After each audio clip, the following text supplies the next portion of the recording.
Hi hello నమస్తే welcome to Telugu 360 this is Chandu. So ఈరోజు మన ముందు ఒక స్పెషల్ గెస్ట్ ఉన్నారనమాట. సో ఈయన ఆల్మోస్ట్ ఏ సినిమాలో అంటే ఈయన లేని సినిమా ఏది ఉండదన్నమాట. అండ్ ప్రతి ఒక్క విలన్ గ్యాంగ్లో కానీ ఒక క్యారెక్టర్లో కానీ ఈయన ప్రెజెన్స్ అయితే పక్కా పడాలి. సో అంత పెద్ద ఆర్టిస్ట్ అండ్ ఒక మంచి ఆర్టిస్ట్ ఈరోజు మన ముందు ఉన్నారు. సో ఆయనే రమేష్ గారు. సో దిల్ సినిమాతో దిల్ అనేది ఇద్దరికి యాడ్ అయింది. అది ప్రొడ్యూసర్ దిల్ రాజు గారికి అండ్ దిల్ రమేష్ గారికి. సో రమేష్ గారు మన ముందు ఉన్నారు. ఆయనతో మాట్లాడదాం. హాయ్ అన్న, ఎలా ఉన్నారు? హాయ్, ఫైన్ అండి, బాగున్నాను. ఓకే అన్న. సో లైక్ దిల్ రమేష్, దిల్ రాజు ఇద్దరికి డీడీ ఆర్ఆర్ అని భలే కుదిరింది. అండ్ దిల్తో మీకు ఆ పేరు అనేది ఒక ఇంటి పేరులా మారిపోయింది అనమాట.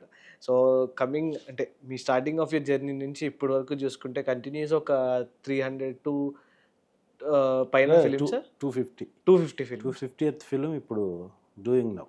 250th film. వా 250th ఫిలిం చేస్తున్నారు. సో ఇన్ని ఫిలిమ్స్ చేశారు కదన్న.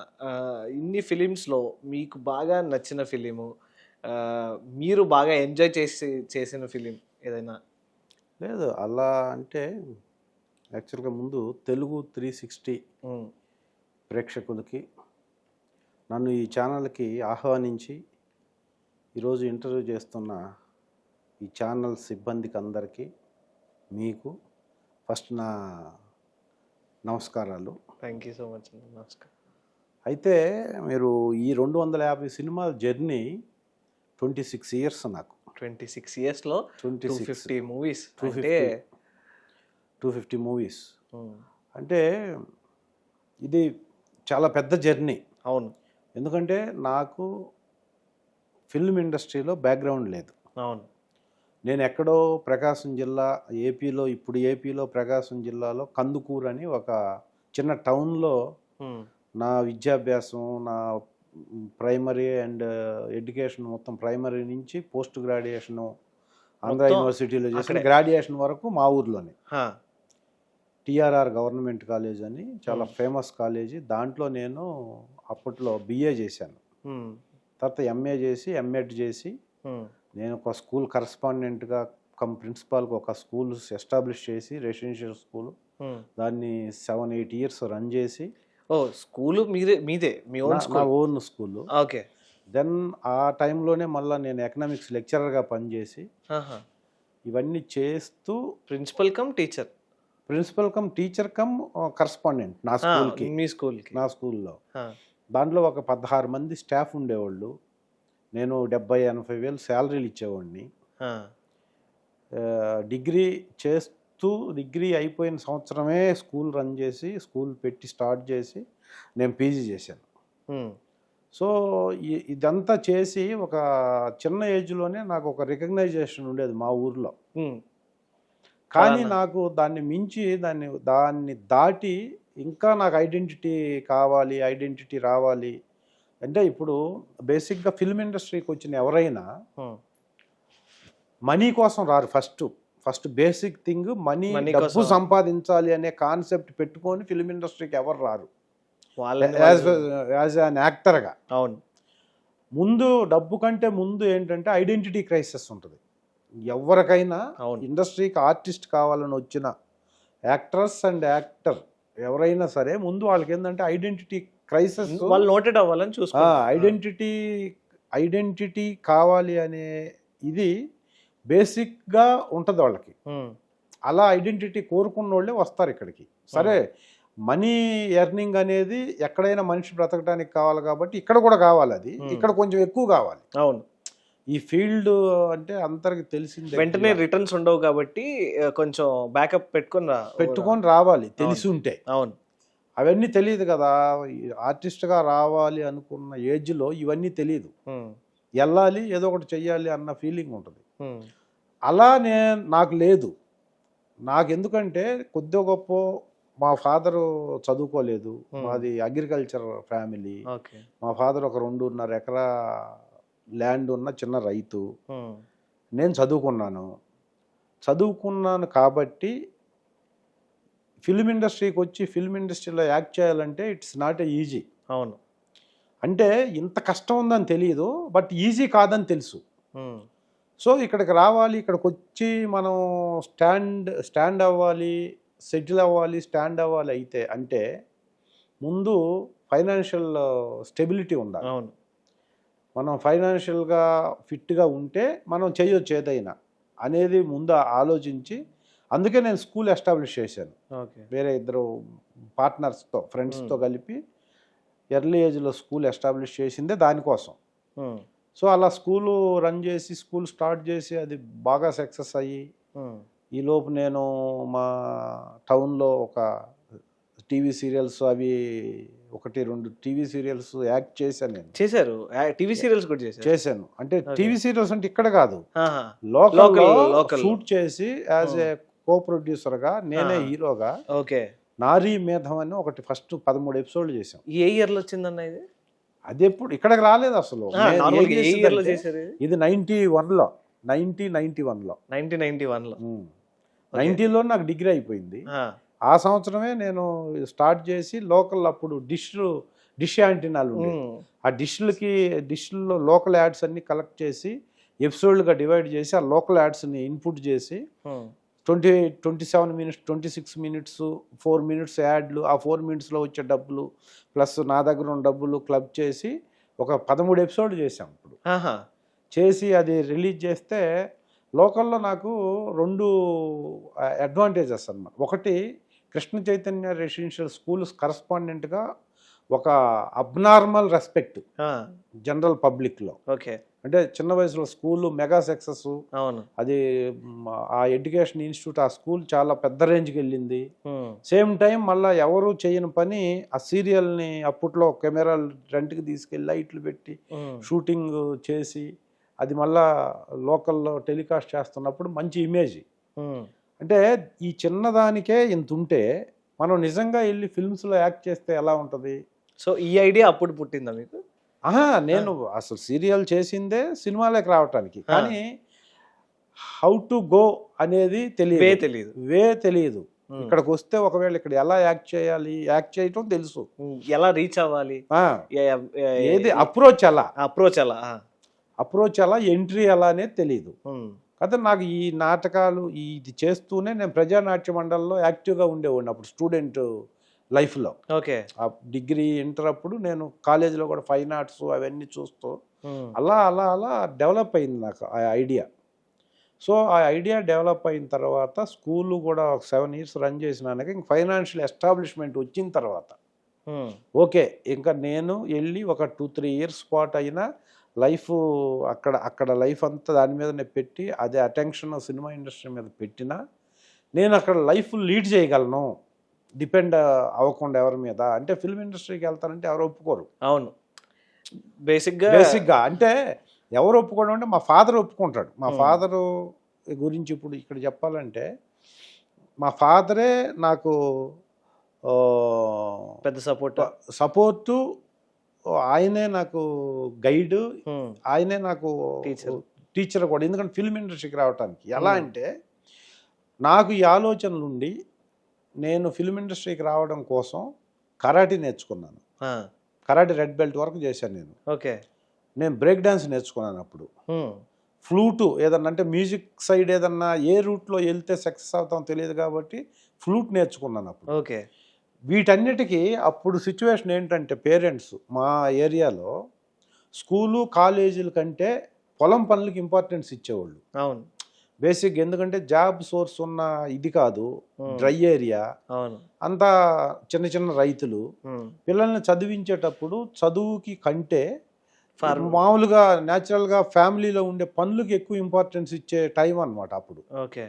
సో పిల్లల్ని ఒక 1 week హాలిడేస్ ఇస్తే లేకపోతే ఒక 10 days స్కూల్కి వెళ్ళకపోయినా పెద్ద నష్టపోయేది ఏమి ఉండదన్న ఫీలింగ్. అలాంటి టైంలో నా స్కూల్కి ఫీజులు కడుతూ నేను అడిగిన వీటన్నిటికీ అంటే పేరెంట్స్ దుట్లు ఇవన్నీ పనికిరాని అప్పుడు ఇవేమి నేర్చుకుంటా అవును పనికిరాని యాక్టివిటీస్, వీటికి డబ్బులు ఖర్చు చదువుకి డబ్బులు ఖర్చు పెట్టడమే కష్టం అప్పట్లో. అవును. అవి కాకుండా వీటన్నిటికీ డబ్బులు అడిగి మంత్లీ కరాటే కంటే మళ్ళీ వాటి డ్రెస్సులు స్టిచ్చింగ్కి, కరాటేకి మళ్ళీ ప్రాక్టీస్ చేయటానికి షూ, ఆ తర్వాత బట్టలు, తర్వాత వాళ్ళకి మాస్టర్లకి ఫీజులు, ఇవన్నీ చాలా అయిపోతాయి. ప్లస్ డ్యాన్స్ నేను మా ఊరు నుంచి ఒక 35 kilometers వెళ్ళి అక్కడ నేర్చుకునేవాడిని. ఊరు నుంచి 35 kilometers సైకిల్ మీద వెళ్ళేవాడిని. అది నేర్చుకోవడానికి వీక్లీ 3 days. ఓకే. ఒంగోలు అని మాకు సింగరాయకొండ అని ఒంగోలు అని అక్కడ ఉండేవాళ్ళు అనమాట మాస్టర్లు. మా ఓకే. ఊర్లో ఉండేవాళ్ళు కాదు. సో మీ ఊరు నుంచి 35 కిలోమీటర్స్ వెళ్ళేవారు. సైకిల్ మీద వెళ్ళేవాడు. 35 వీక్లీ కిలోమీటర్స్. 2-3 days అనమాట. ఓకే. అవి మళ్ళీ ప్రాక్టీస్ చేసి మళ్ళీ అలా వెళ్ళేవాడిని. అలా వెళ్తూ అవి నేర్చుకున్నాను. Hmm. వీటన్నిటికీ ఎప్పుడు ఎక్కడ ఆయన ఎజిటేట్ ఫీల్ అవ్వకుండా తిట్టకుండా నేను అడిగితే డబ్బులు ఇచ్చేవాడు.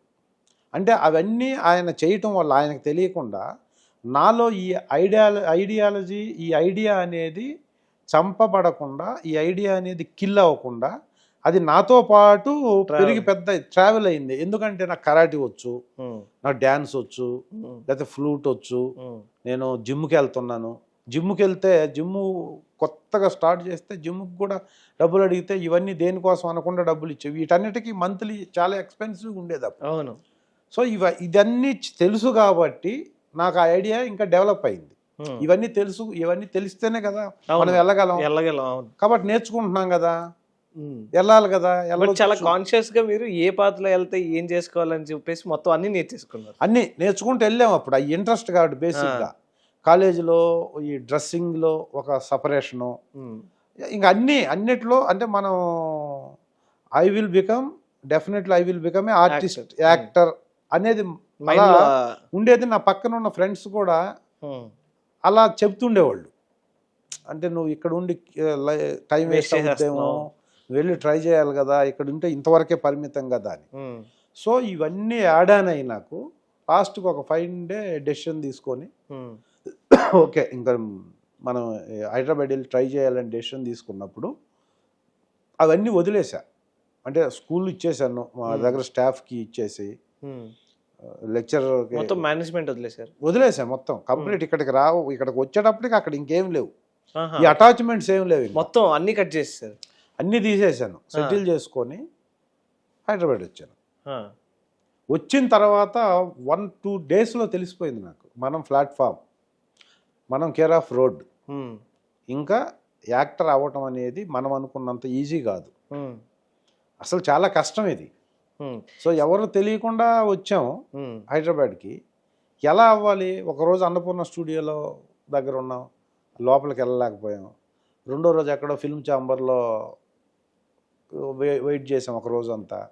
అక్కడ కొంతమంది చెప్పింది వినేస్తే నాకు అర్థమైపోయింది ఇంకా, అంటే మనం ఇంకా యాక్టర్ అవ్వలేం. ఇలా తిరిగితే లైఫ్ స్పాయిల్ అవుద్ది తప్ప. అవును, టైం మొత్తం పోతుంది, మన వచ్చేది కూడా రాదు, ఇంకా రాదు. కానీ ఏం చేయాలి ఇప్పుడు? స్కూల్ వదిలేసాం, ప్లస్ అక్కడంతా కనెక్షన్స్ అన్ని మధ్యలో ఒక 2-3 months అక్కడ టైం పాస్ చేసి ఊరకే ఉండి నేను వెళ్ళిపోతున్నాను హైదరాబాద్, ఫిల్మ్స్ లేక ఇదంతా ఎస్టాబ్లిష్ అయింది మాకు టౌన్లో.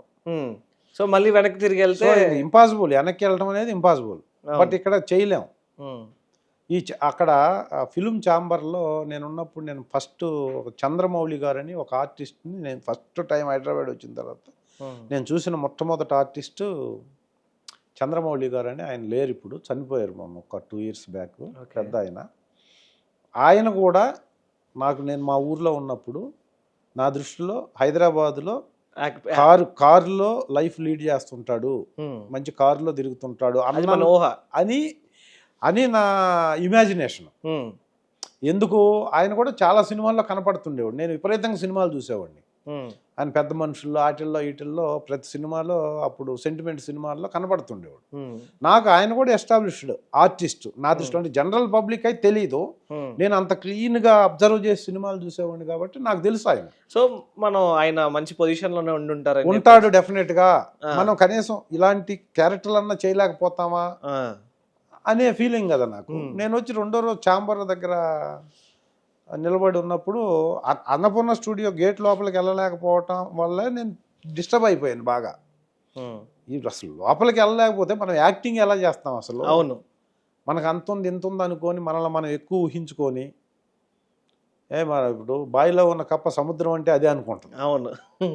కాబట్టి మనం అక్కడ ఉండి ఏదో పెద్ద అసలు మనం చాలా టాలెంటెడ్ అనుకొని మనల్ని మనం చాలా ఎక్కువ ఊహించుకొని ఇక్కడికి వస్తే ఇక్కడ కనీసం గేట్ దగ్గర నిలబడితే సెక్యూరిటీ గార్డు ఉదయం నుంచి సాయంత్రం వరకు ఉంటే నువ్వు పొద్దున్న నుంచి ఉన్నావు కదమ్మా అనే సింపతి కూడా అక్కడ లేదు. అంటే అక్కడ పొద్దుటి నుంచి అక్కడ ఉంటే నేను నన్ను చూడగానే నా క్యారెక్టర్ ఇస్తారని వెళ్ళి నన్ను ఉదయం 10 గంటల నుంచి సాయంత్రం 4 గంటల వరకు ఉంటే కనీసం అక్కడ ఉన్న సెక్యూరిటీ గార్డ్ ఐడెంటిఫై చేయాల.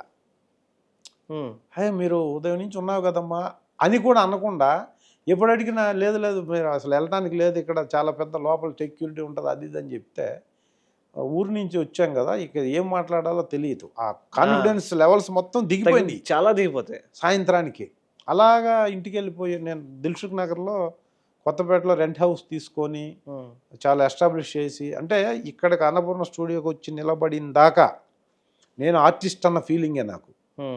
అయిపోతాం ఇంక అక్కడ నిలబడితే ఎవరో ఒకరు డైరెక్టర్ ఎవరో ఒకరు దానికి సంబంధించిన వాళ్ళు చూసి మీరు రండి యాక్ట్ చేయండి అని అంటారని నా ఫీలింగ్ అప్పుడు. అంత ఇన్నోసెన్స్ అనమాట. సో ఎక్కడెవరో చెప్పారు ఇక్కడ కాదు ఫిల్మ్ ఛాంబర్లో చూసుకోమా, అక్కడ ఆఫీసులు అవి ఉంటాయి, అక్కడ వెళ్తే నీకు ఏదన్నా అంటే నెక్స్ట్ డే అక్కడికి వెళ్తే ఈయన కనిపించాడు. ఈయన అడిగాను, కొంచెం ర్యాష్గా మాట్లాడి లాస్ట్కి సార్ ఇది నా పరిస్థితి ఇలా వచ్చాను సార్ అంటే బూతులు తిట్టాడు ఆయన.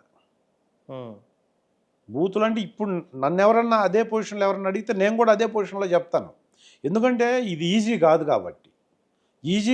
ఈజీ కాకుండా కష్టపడినా కూడా ఇక్కడ ఏమైనా ఫ్యూచర్ వస్తుందంటే గ్యారంటీ లేదు. అది completely purely by luck time ఏదన్నా కానివ్వండి. సో అదే చెప్పాడు ఆయన. లేదు ఇది చాలా అసలు నువ్వు చాలా ఫులిష్ డెసిషన్ ఇట్లా చెప్పలేదు, చాలా బూతులతో చెప్పాడు ఆయన. అంటే దాన్ని ఫిల్టర్ చేసి మనం ఎలా మాట్లాడుకోవచ్చు, చాలా ఫూలిష్ డెసిషన్ తీసుకున్నాం, బుర్ర పనిచేస్తుందా మీకు, చదువుకున్నారు, ఇలా రావాలనుకున్నప్పుడు అసలు ఇక్కడ ఏం జరుగుద్దో ఇది ఎలా ఉంటుందో తెలుసుకోవాలి కదా, తెలుసుకోకుండా పైగా నేను ఏదో గొప్ప పని చేశానని అన్నీ వదిలేసి వచ్చాను అంటున్నావు అని చెప్పి క్రిస్టల్ క్లియర్గా అర్థమయ్యేటట్టు చెప్పాడు ఆయన. రేపే నువ్వు వెళ్ళిపో ఊరు,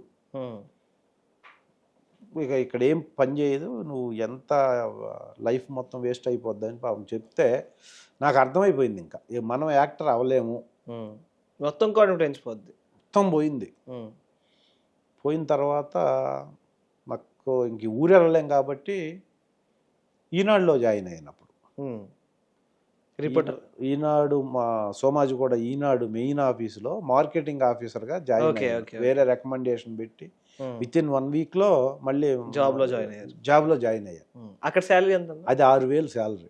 ఓకే, 6,000 శాలరీ, మార్నింగ్ 9 నుంచి నైట్ 9 వరకు 12 hours షిఫ్ట్. అది 5 months చేశాను అక్కడ నేను. ఓకే, 5 months చేశాను. ఆ 5 months నాకు ఒక 50 years లైఫ్ కనపడింది అక్కడ. 50 years లైఫ్ ఆ 5 monthsలో నేను ఫేస్ చేశాను.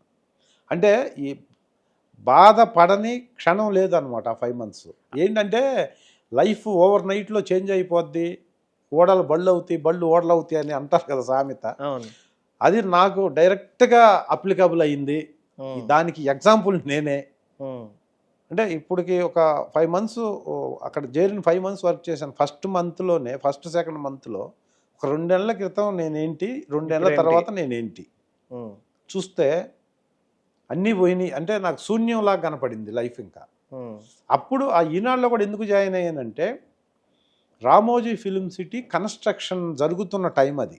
ఓకే, సో ఈ రామోజీ ఫిల్మ్ సిటీ సినిమా ఇండస్ట్రీకి సంబంధించింది కాబట్టి ఓకే, దాంట్లో నుంచి ఏమన్నా నాకు యూజ్ అవుద్ది, ఇక్కడ నుంచి అటు షిఫ్ట్ అవడానికి ఉంటుంది. షిఫ్ట్ అయితే అక్కడ ఏదన్నా అవకాశాలు దొరికే ఛాన్స్ ఉంటుంది అని చెప్పి పర్టికులర్గా ఈనాడిని టార్గెట్ చేసి దాంట్లో జాయిన్ అయ్యా.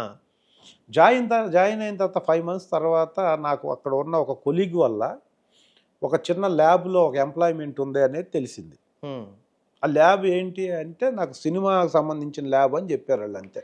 ఓకే, అక్కడ ఎవరో ఒక కుర్రోడు కావాలి, ఒక చిన్న ఎంప్లాయీ కావాలంటున్నారు, మీకు తెలిసిన వాళ్ళు ఎవరైనా ఉంటే నా పేరు చెప్పి పంపించు అని నా కొలీగ్ నాకు చెప్పాడు అనమాట. నాకు ఎవరు దొరకట్లేదు, ఒక ఇంటర్మీడియట్ చదివిన కుర్రోడు వాళ్ళకి ఏదో అన్ని ఆర్గనైజ్ చేసుకోవడానికి కావాలంట, ఇట్లా ప్రసాద్ అని అతను చెప్పాడు అని ఎవరినైనా పంపించు, నా పేరు చెప్తే వాళ్ళు రిసీవ్ చేసుకుంటారు, ఫిట్ అనుకుంటే పెట్టుకుంటారు, నీకు తెలిసిన వాళ్ళని పంపి అని అన్నారు. ఓకే, క్యాష్ అదంతా మెయింటైన్ చేయాలి అక్కడని.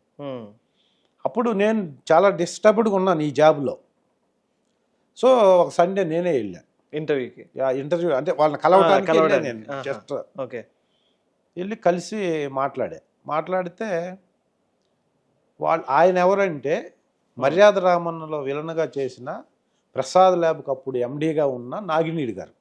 నాగినేడి గారు. నాగినీడి గారు ల్యాబ్ అది, ఓకే, ఆయన సొంత ల్యాబ్. సొంత ల్యాబ్. ఆయన అప్పటికి ప్రసాద్ ఫిల్మ్ ల్యాబొరేటరీస్లో ఎండి. ఓకే. ఆయన ప్రైవేట్గా పెట్టుకుంటున్న ల్యాబ్ అది. ఓకే. సో ఆయన అప్పటికి యాక్టర్ కాలేదు. అప్పుడు నార్మల్గా ప్రసాద్ ల్యాబ్ ఎండి ఆయన. సో ఆయన నాకు ఇంత ఓవర్ క్వాలిఫికేషన్ ఇదంతా అవసరం లేదబ్బా, నేను తక్కువ శాలరీ ఇస్తాను, నాకు ఇంటర్మీడియట్ చదివిన కుర్రోడు ఉంటే చాలు, ఎక్స్పెరిమెంట్లుగా ఈ ల్యాబ్ పెడుతున్నాను, ఇది సక్సెస్ అయితే ఉంచుతాను, సక్సెస్ కాలేదనుకో తీసేస్తాను, అది నాకు పెద్ద ప్రాబ్లం కాదంటే అప్పుడు నేను ఇదంతా చెప్పాను. చెప్తే ఇక్కడ చంద్రమౌళి గారు అనే అతను ఏదైతే చెప్పాడో ఇంకా బూతులతో చెప్పాడు ఈయన నాకు. అప్పుడు ఎగ్జాక్ట్ మీ రియాక్షన్ ఏంటన్నా?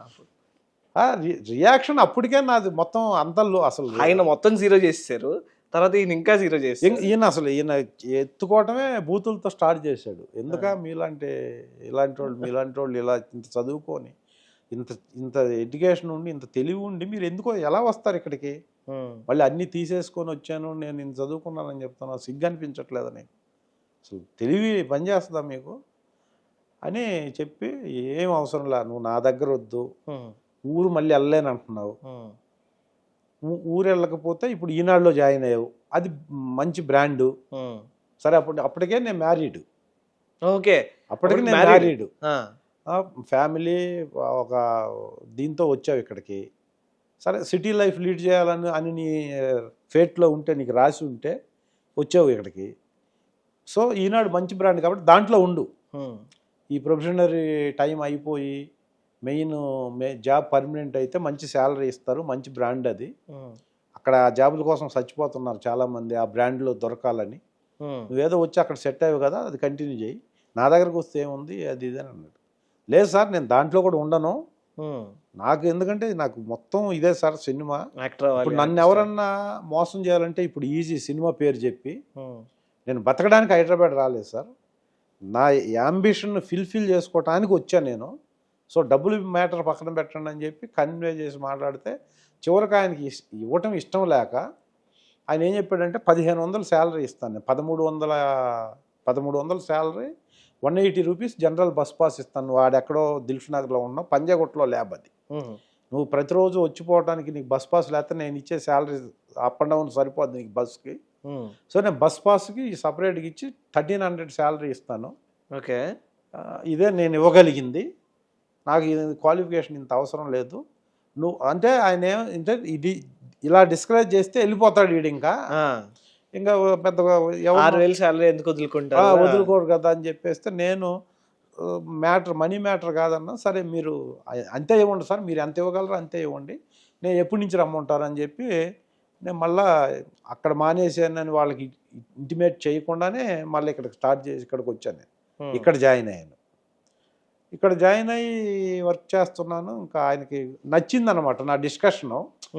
ఓకే, మూర్ఖుడు కాదు, ఇన్నోసెన్స్ ఉంది, మూర్ఖుడు కాదు, బట్ నువ్వు అంతా ఇంట్లో డిస్కస్ చేసి చెయ్యి పని, ఎందుకంటే ఇది ఈజీ కాదు అక్కడి నుంచి ఇక్కడికి రావటానికి అని చెప్పారు.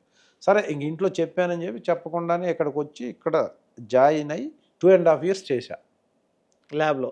నాగినేడి గారి ల్యాబ్లో. ఓకే, 2.5 yearsలో ల్యాబ్, అది సినిమా ల్యాబ్ కాబట్టి నేను more than 12 hours వర్క్ చేసేవాడిని, ఎందుకంటే సినిమా నాకు అవసరం కాబట్టి, అది ప్యారలర్గా అది డెవలప్ అయింది ల్యాబ్. నేను ఆర్టిస్ట్గా వెళ్ళటం నా సర్కిల్ కోసం నేను ఎక్కువ వర్క్ చేసేవాడిని. సో అలా నాకు సర్కిల్ మేనేజర్స్, స్టిల్ ఫోటోగ్రాఫర్స్ వీళ్ళంతా ఫామ్ అయ్యి నాకు సర్కిల్ ఇంప్రూవ్ అయిన తర్వాత నాకు సీతారామరాజు అనే సినిమాలో వైవిఎస్ చౌదరి గారి సెకండ్ మూవీ, నా ఫస్ట్ సినిమా, మీ ఫస్ట్ మూవీ, ఆయన ల్యాబ్కి వచ్చి నా స్టిల్స్ అవి చూసి నా ఎక్స్పీరియన్స్, రాజా అని ఒక స్టిల్ ఫోటోగ్రాఫర్ ద్వారా నేను వైవిఎస్ చౌదరి దగ్గరికి వెళ్ళి సీతారామరాజు అనే సినిమాలో ఆడిషన్ యాజ్ ఎన్ యాక్టర్ నన్ను యాక్టర్ని చేయడం కోసం ఒక ఆడిషన్ చేశారు. ఆడిషన్ చేసి ఆడిషన్లో ఫిట్ అనుకున్న తర్వాత మాకు ఆ సినిమాలో ఒక నాగార్జున హరికృష్ణ గారి ఇంట్లో ఒక 5-6 మంది కుర్రోళ్ళలో నేను ఒకడిని ఆ సినిమాలో. అది అలా ఫిల్మ్ ఇండస్ట్రీలో కెరియర్ స్టార్ట్ అయింది. ఆ 2.5 years తర్వాత మానేశాను ఇంక నేను నాగినేడి గారి దగ్గర జాబ్. అక్కడ కూడా ఓకే, అక్కడ మళ్ళీ శాలరీ ఇంప్రూవ్ అయిందన్న? 25,000 ఇచ్చారు 2.5 yearsలో నాకు. 25,000 ఎగైన్ అక్కడ మళ్ళీ రిజైన్ చేసి 250 రూపాయలు పర్ డే సీతారామరాజుకి. ఓకే. మళ్ళీ అక్కడ సెటిల్ అవుతున్నాం, ఇంకా నీ ఇంట్లో వాళ్ళందరూ రిలాక్స్ అవుతున్న టైంలో మళ్ళా ట్విస్ట్ అక్కడి నుంచి ఇక్కడికి. ఓకే.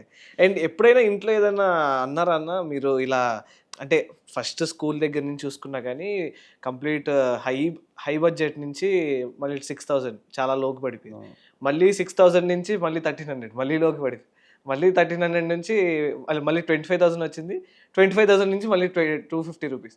సో ఇన్ని ఫ్లక్చువేషన్స్లో మీ మేడం ఎలా సపోర్ట్ చేశారు మీకు, అండ్ ఇల్లు ఎలా వెళ్ళేది ముందుకి అని చెప్పి ఆ టైంలో? ఇల్లు వెళ్ళటానికి నాకు పెద్ద ప్రాబ్లమ్స్ ఏం లేవు మనీ పరంగా. ఓకే. కానీ మనీ పరంగా ఎంత ప్రాబ్లం లేకపోయినా లగ్జరీ కాదు మళ్ళా. ఓకే. ఒక మిడిల్ క్లాసు, నేను స్కూలు అది పెట్టి అలా ఆ బ్యాక్గ్రౌండ్ నుంచి వచ్చాను కాబట్టి ఓకే. ఇక్కడ నాకు ఈ శాలరీ మీద డిపెండ్ అయ్యి ఇదే ఈ డబ్బులతో అయితే నేను వెళ్ళిపోవాలి ఎప్పుడో మధ్యలో ఊరు ఫ్యామిలీతో, అలా లేదు. కానీ బట్ అలాని ఓహో అని అసలు ఏమి చేయకపోయినా కూడా జరిగిపోద్ది అనే ఇది కాదు, అలా జరగాలని అనుకునే మెంటాలిటీ కూడా కాదు. కష్టపడే తత్వం మొదటి నుంచి నాకు. దీంట్లో మా మిసెస్ పేరు రాజేశ్వరి అండి. తన సపోర్ట్ లేకపోతే నేను అసలు నథింగ్ చేయలేం కదా ఇక్కడ. ఇప్పుడు ఇంట్లో అంటే ఇది ఎప్పుడు అసలు సక్సెస్ అవుతామో లేదో తెలియదు, ఒక దాంట్లో సెటిల్ అవుతున్నాం అనగానే మళ్ళా పైనుంచి ఎక్కడో ఉన్నాం అనుకునే లోపు మళ్ళీ కింద నుంచి స్టార్ట్ చేయాలంటే ఎవరికి కాన్ఫిడెన్స్ ఉండదు. అవును, నాకుండొచ్చు, నా సరౌండింగ్స్లో ఎవరికి కాన్ఫిడెన్స్ ఉండదు. ఏంటి ఏమో మెంటలా లేకపోతే ఏంటా ఇది, ఎందుకు ఇలా డెసిషన్లు ఏంటి అనేది ఉంటుంది ఎవరికైనా. అవును.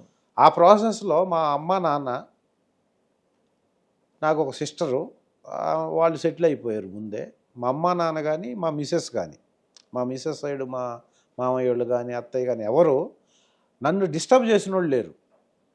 అంటే ఇది ఎందుకు, ఇది అవుద్దా, ఇది కాదు కదా, ఇలా ఎందుకు డెసిషన్ తీసుకుంటావు అని ఎక్కడ మీరు చెప్పిన ఈ స్ట్రక్చర్లో ఈ జర్నీలో ఎక్కడ నన్ను అపోజ్ చేసిన వాళ్ళు లేరు. వీళ్ళు అంటే బయట వాళ్ళు ఫ్రెండ్స్ కొంతమంది అపోజ్ చేశారు, ఇదంతా అవదు రోడ్డు మీద ఏంటి లైఫ్, ఎక్కడో ఉండాల్సింది నువ్వు, ఆ స్కూల్ అలాగే ఉంటే దాన్ని బీఈడి లేకపోతే నర్సింగ్ బీఈడి లేకపోతే ఐటీఐ ఇవన్నీ పర్మిషన్లు తెచ్చుకొని నీతో అది కూడా సైమల్టేనియస్గా నీతో స్టార్ట్ చేసిన వాళ్ళు అందరూ ఎక్కడికో వెళ్ళిపోతుంటే నువ్వు పోయి హైదరాబాద్లో ఏంటి అని అనేవాళ్ళు. కానీ మా పేరెంట్స్ కానీ మా మిసెస్ కానీ ఎప్పుడు అలా నాకు సపోర్ట్ చేయటం మూలానే నేను అలా క్యారీ ఫార్వర్డ్ అవ్వగలిగాను. అక్కడి నుంచి జంప్ చేసి ఇటు వచ్చి అటు ఇదంతా చేస్తున్నా కూడా ఒక చిన్న భయం ఉండేది నాకు లోపల, ఇది కాకపోతే ఏంటని. కానీ కాకపోతే ఏంటని ప్రయత్నమే మానేస్తే ఎవరైనా, ఇప్పుడు మీరైనా ఇప్పుడు ఇక్కడ యాంకర్గా ఉంటుండొచ్చు, తను కెమెరామెన్గా ఉండొచ్చు, కానీ లైఫ్లో అది యాంబిషన్ అయి ఉండదు. అవును, యాంబిషన్ వేరే ఉంటుంది. ఆ యాంబిషన్కి డైరెక్ట్గా వెళ్ళాలంటే నువ్వు సముద్రాన్ని ఈదాలి అంటే ముందు డైరెక్ట్గా సముద్రం దగ్గరికి పోయి చూస్తా కూర్చుంటే అక్కడ 4 రోజులు ఉన్నా 2 నెలలు ఉన్నా నువ్వు సముద్రాన్ని ఈదలేవు. దగ్గర ఉంటావు, అంతే దగ్గర ఉంటావు, ఆ నీళ్ళ కాడికి వెళ్తావు, నీళ్ళలో మునుగుతావు, లేకపోతే నడుము లోతు వరకు వెళ్తావు, మళ్ళీ వస్తావు. అంత మాత్రాన సముద్రాన్ని నేను ఈ సముద్రంలో ఉన్నాను సముద్రాన్ని ఈదేశాను అనకూడదు కదా, అనుకోకూడదు.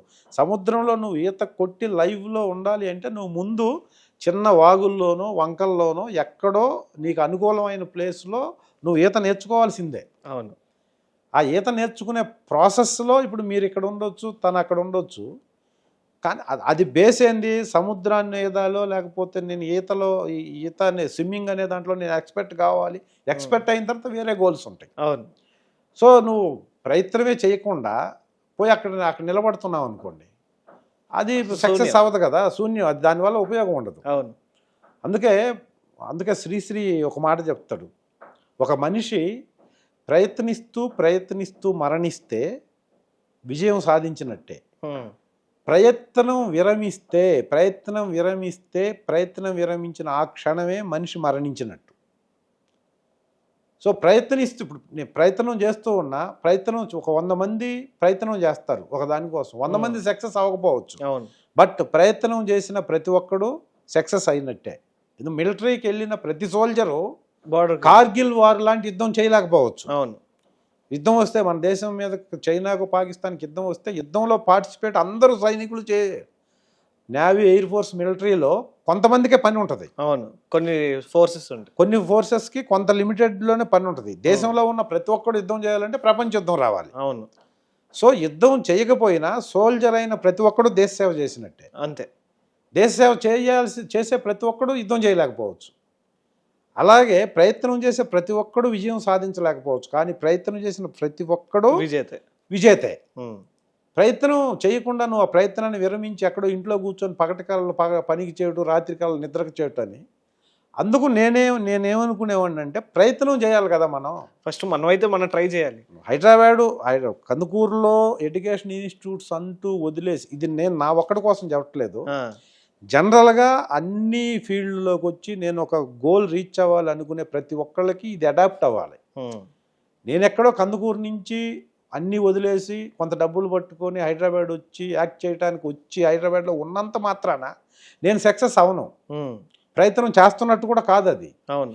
ప్రాపర్గా నేను ఈనాడుకి వచ్చి ఈనాడు నుంచి ఇంకొక ల్యాబ్కి వెళ్ళి ఆ ల్యాబ్ నుంచి మళ్ళీ మానేసి మళ్ళీ ఇండస్ట్రీకి వచ్చి ఈ మధ్యలో ఈ ట్రావెల్లో ఎక్కడ నేను స్ట్రక్ అయినా, ఎక్కడ నేను ఆగిపోయినా నా ప్రయత్నం లేనట్టు లెక్క. అవును. జనాలకు ఉండొచ్చు హైదరాబాద్ పోయి తిరుగుతున్నాడు ఏమీ కాలేదని, కానీ నేను ప్రాపర్గా ట్రై చేయటం ప్రాపర్గా లేకపోతే అది ప్రయత్నం లోపమే. అవును.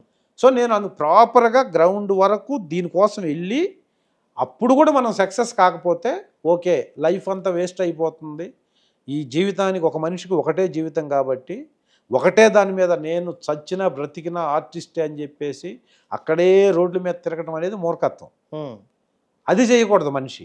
కానీ అసలు ప్రాపర్గా ప్రయత్నం చేసి నేను ఇంక ఇక్కడ సక్సెస్ కాను అని నాకు నేను ఫీల్ అవ్వాలి కదా ఫస్ట్. నాకు నేనంటే మీకు మీరైనా. సో దానికోసం గ్రౌండ్కి వెళ్దాం, డెప్త్కి వెళ్ళి పునాది నుంచి స్టార్ట్ చేసి అప్పటికి మనం ఇక కాదు మన వల్ల అని ఒక స్టేజ్కి వచ్చి ఫిక్స్ అయిపోతే ఇంక వదిలేయాలి. అది వదిలేసి అది ఇంకా కాదు, ఇంకేమైంది నెక్స్ట్ ఏంటి కాకుండా ఏది చేయాలనేది ఖచ్చితంగా ప్రాపర్గా ప్లాన్ చేసుకోవాలి. అది ఎప్పుడు తెలుస్తుంది మనకి? ఇప్పుడు చాలామంది యాక్టింగ్ చేయడానికి వస్తారు, కెమెరా పెట్టి కెమెరా స్టార్ట్ అనగానే డైలాగ్ రావట్లా, మైండ్ బ్లాంక్ అయిపోద్ది. కొంతమందికి కొన్ని వీక్నెస్ ఉంటాయి ప్రతి మనిషికి. దాంట్లో నీకు పెద్ద బ్యాక్గ్రౌండ్ ఉండొచ్చు, పెద్ద ఫిజిక్ ఉండొచ్చు, అద్భుతమైన పర్సనాలిటీ ఉండొచ్చు, అన్నీ ఉన్నా నిన్ను అక్కడికి కెమెరా ముందు వరకు తీసుకెళ్ళి నిలబెట్టుకెళ్ళిన వాళ్ళు చాలామంది ఉన్నారు. కానీ అక్కడికి వెళ్ళినప్పుడు నీకు అదొక్క వీక్నెస్ ఉంది, నీకు కెమెరా స్టార్ట్ యాక్షన్ అనగానే బ్లాంక్ అయిపోతుంది, డైలాగ్ రావట్లా. అప్పుడు నువ్వు ఎంత ప్రయత్నం చేసినా నీకు అది అవ్వట్లేదు అనుకోండి, అలాంటప్పుడు నువ్వు దాన్ని రెక్టిఫై చేసుకోవాలి. ఆ వీక్నెస్నో ఆ మైనస్నో నువ్వు ప్లస్గా మార్చుకోగలిగితేనే తప్ప లేకపోతే సక్సెస్ అవ్వలేదు.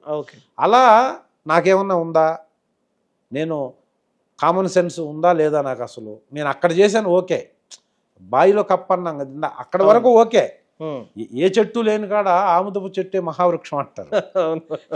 మా ఊర్లో నేను ఉన్నప్పుడు ఓకే, ఏమీ తెలియని వాళ్ళ దగ్గర నువ్వు ఒక డైలాగ్ చెప్పినా సూపరే. అవును. కానీ అదే ఆముదపు చెట్టులాగా ఇక్కడ మహావృక్షాలు ఉన్న కాడ వచ్చి నేను ఒక మహావృక్షాల కిందో లేకపోతే మహావృక్షం పక్కన వచ్చి ఎదగాలనుకుంటున్నప్పుడు నీకు ఆ చెట్ల పక్కన నువ్వు ఉండగలిగిన స్టామినా నీ దగ్గర ఉండాలి కదా. అది ఉందా లేదా నా దగ్గర?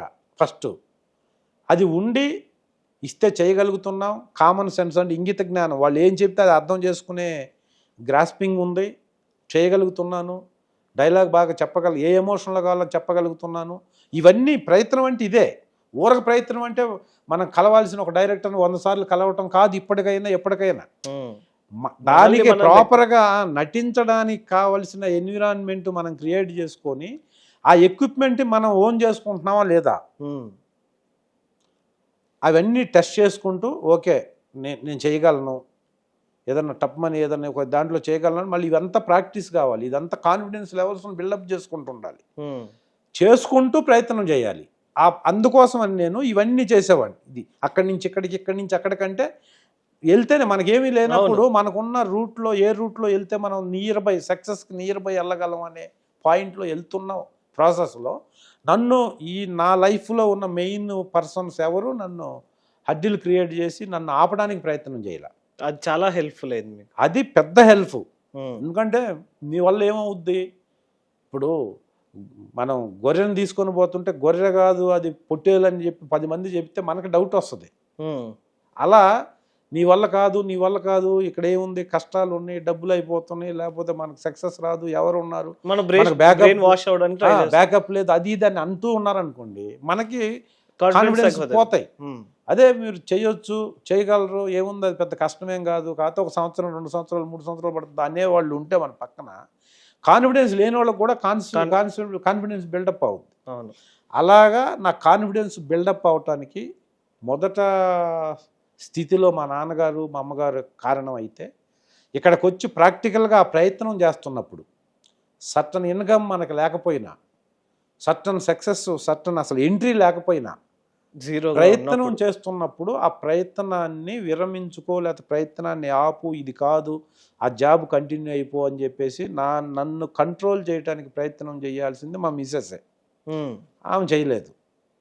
అంటే తను పోస్ట్ గ్రాడ్యుయేషను చేసింది, ఒకవేళ మరీ ఫ్యామిలీ రన్ అవటానికి ఇబ్బంది అయితే నేను జాబ్ చేయొచ్చు కదా అన్న దీంతో, అంటే నా క్వాలిటీస్ తెలుసు కదా, నా హ్యాబిట్స్ ఏంటి, నా క్వాలిటీస్ ఏంటి, దేనికోసం ప్రయత్నం చేస్తున్నాం అనేదాన్ని డైజెస్ట్ చేసుకొని, సరే చూద్దాం, ప్రయత్నం అయితే బాగా సీరియస్గా చేస్తున్నప్పుడు మనం దీన్ని ఇది చేయకూడదని చెప్పి నాకు కంప్లీట్గా సపోర్ట్ చేసింది. కాబట్టే నేను ఆ ఫస్ట్ సినిమా యాక్టింగ్ 1998 సెప్టెంబర్ 13వ తేదీ ఫస్ట్ డే షూటింగ్ చేశాను. నేను చేసినప్పుడు ఒక విచిత్రమైన విషయం ఏంటంటే, సీతారామరాజు సినిమా నేను ఫస్ట్ డే నాగార్జున గారు కారులో వచ్చి ఆగితే ఆ కారు డోర్ తీయాలి నేను, ఫస్ట్ షాట్ అది.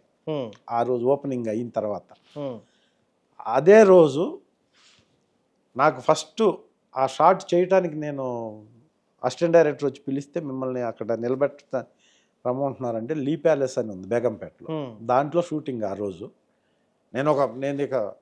నేనేంటంటే నేను అచీవర్ అయిపోయి, నేను వచ్చిన పని అయిపోతుంది. అప్పటికి నాకు చాలా ఈ ఫేస్ చేసి ఇవన్నీ, అప్పటికి నా ఫీలింగ్ ఏంటంటే, ఈ ఒక్క సినిమా యాక్ట్ చేసి మళ్ళీ ఊరెళ్ళిపోయి స్కూల్ పెట్టేస్తాం, మళ్ళీ కొత్త స్కూలు, న్యూ స్కూల్ స్టార్ట్ చేద్దాము అని నేను డిసైడ్ అయిపోయాను. ఎందుకంటే ఇక్కడ కంటిన్యూ అవ్వలేము, మనం సినిమా ఇండస్ట్రీలో తిరిగాను కదా నేను 2.5 years సినిమా వాళ్ళతోనే నాకు పనులు ఉండే, ప్రొడ్యూసర్లను కలిసేవాడిని, డైరెక్టర్ని కలిసేవాడిని, మేనేజర్స్ని. ఎందుకంటే ఆ ల్యాబ్లో ఏం చేసేవాళ్ళం అంటే, షూటింగ్లో స్టిల్స్ తీస్తే ఆ స్టిల్స్ అప్పుడు రీల్స్ ఉండేది, కొడాక్ ఫిల్మ్స్ ఉండేది. ఆ ఫిల్మ్స్ని నెగిటివ్ డెవలప్ చేసి నెగిటివ్ నుంచి ప్రింటింగ్ వేసేవాళ్ళు, పోస్టర్ డిజైన్ వరకు మాన్యువల్ ప్రింట్స్ అంతా. అప్పుడు మిషన్లు కూడా పెద్ద లేవు. అది ఆ ల్యాబ్లో పని. నేను దాదాపు ఒక 45-50 సినిమాలకి వర్క్ చేశాను నేను. ఓకే. ఆ స్టిల్స్ తీయటం, ఆ స్టిల్స్ని ప్రాసెస్ చేయటం, ప్రింటింగ్ వేయటం, మళ్ళీ డెలివరీ చేయటం, స్టిల్ ఫోటోగ్రాఫర్స్తో పని. అది డబ్బులు ఇచ్చేది మేనేజర్లు. సో ఇప్పుడు సినిమాలు యాక్ట్ చేసడానికి పోయినప్పుడు కూడా మేనేజర్స్తోనే పని. వీళ్ళందరూ నాకు కొలాబరేట్ అయ్యి వీళ్ళతో నేను వర్క్ చేస్తుండేవాడిని.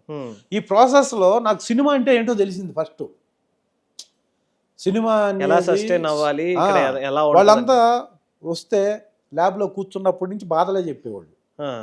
ఆ సినిమా చేసాం, వాళ్ళు డబ్బులు ఇవ్వలేదు, ఈ సినిమాలో ఉందన్నారు, నాకు లేదు. యాక్టింగ్ కాదు, మేనేజర్, స్టిల్ ఫోటోగ్రాఫర్స్ చెప్పేవాళ్ళు. ఇవంతా చెబుతూ నాకు ఒక రకమైన, ఇంత కష్టాలు ఉంటాయా, ఇన్ని ఉంటాయా, ఎలాగ మరి. మనమేమో అప్పటికే ఊర్లో ఎవరైనా కనిపించినా, ఏంటి నువ్వు సినిమాలు యాక్ట్ చేస్తానని చెప్పి చేయడం పని చేసి, దాని బదులు నీ స్కూల్ ఉంటే ఎంత బాగుండేది, ఇవన్నీ ఉండేది. సో నేనేంటంటే వచ్చాను కాబట్టి హైదరాబాద్కి, ఖచ్చితంగా ఒక సినిమాలు యాక్ట్ చేసి సినిమా యాక్టర్ అనిపించుకుంటే ఇంకా ఇక్కడ వేస్ట్, ఇంకా ఊరెళ్ళిపోయి మళ్ళీ స్కూల్ స్టార్ట్ చేద్దాం అన్న ఫీలింగ్లో నేను ఫస్ట్ డే యాక్టింగ్ చేస్తే, ఫస్ట్ డే నేను ఆ షాట్కి వెళ్తున్నప్పుడు నాకు ఎదురొచ్చిన వ్యక్తి, ఫస్ట్ డే నాకు ఫిల్మ్ ఛాంబర్లో ఎవరైతే నన్ను బ్రెయిన్ వాష్ చేశాడో చంద్రమౌళి గారు అని, ఆయన ఆ ఇంట్లో పని మనిషి క్యారెక్టర్. అప్పుడు సీతారామరాజులో ఇంట్లో పని వాళ్ళలో అతను ఒకడు ఫస్ట్ ఎదురొచ్చాడు. ఆయన చూసి, నేను అప్పటికంతా 3 years దాటింది ఇదంతా జరిగి, తప్పమని అరే ఈయనే కదా అని చెప్పేసి షార్ట్ అయిపోయిన తర్వాత టిఫిన్ బ్రేక్ ఇచ్చినప్పుడు ఇల్లు ఆయన దగ్గర కూర్చొని, గురువుగారు నమస్తే అంటే, నమస్తే. ఆయన గుర్తులేదు, ఆయనకి 3 సంవత్సరాలు అయిపోయింది కదా. నేను గుర్తు చేశా, గురుగారు నేను ఫిల్మ్ ఛాంబర్లో మీరు తిట్టారు నన్ను అనగానే తక్కువని గుర్తొచ్చి, అవును స్కూలు ఏదో అప్పుడు చదువు స్కూలు అని చెప్పావు కదా నువ్వు అంటే, అవును. అప్పుడు చూసి ఏంటి ఈ సినిమా ఇదే ఫస్ట్ సినిమా గురు, అప్పటి నుంచి నేను అది ఇది అంతా పనిచేసి ఫస్ట్ సినిమా ఈరోజే యాక్ట్ చేస్తున్నాను, ఈరోజే వచ్చాను. అప్పుడు ఆయన అన్న మాట ఏంటంటే, ఈ పిచ్చి పట్టుకొని ఇక్కడికి వచ్చిన ఎవడో ఇంకొకటి చెబితే వెనక్కి పోయే పనే లేదు, చెప్తుంటాం కానీ ఎవడో పోడాయా, నువ్వు పోలేదు అలా, సరే కష్టాలు పడి ఏడు దాకా వచ్చావు, సరే చెయ్యి, ఇంకా ఎవరు చెప్పినా ఇది ఇది రాత, ఇది ఇక ఇక్కడికి వచ్చిన వాళ్ళు కావాలని వచ్చిన వాళ్ళు ఎవడేళ్ళు, అసలు ఒకసారి షూటింగ్ చేసినోడు ఇంకెవడేళ్ళు కాదు గురుగారు. నేను ఈ ఒక్క సినిమా యాక్ట్ చేసి ఈ సినిమా అయిపోయిన తర్వాత సినిమా యాక్టర్ అనిపించుకుంటే నేను ఊరెళ్ళిపోతాను అన్న. క్వశ్చనే లేదు, అవుట్ ఆఫ్ క్వశ్చన్ అన్నాడు. నేను అలా అనుకొని వచ్చాను. నాది మోహన్ బాబు గారి ఊరు, ఆయన నేను క్లాస్మేట్స్ని. మోహన్ బాబు గారు నాతో చదువుకొని ఇక్కడి నుంచి వెళ్ళిపోయి ఇంత పెద్ద యాక్టర్ అయితే నేను అవ్వకూడదు అని చెప్పి నేను వచ్చాను.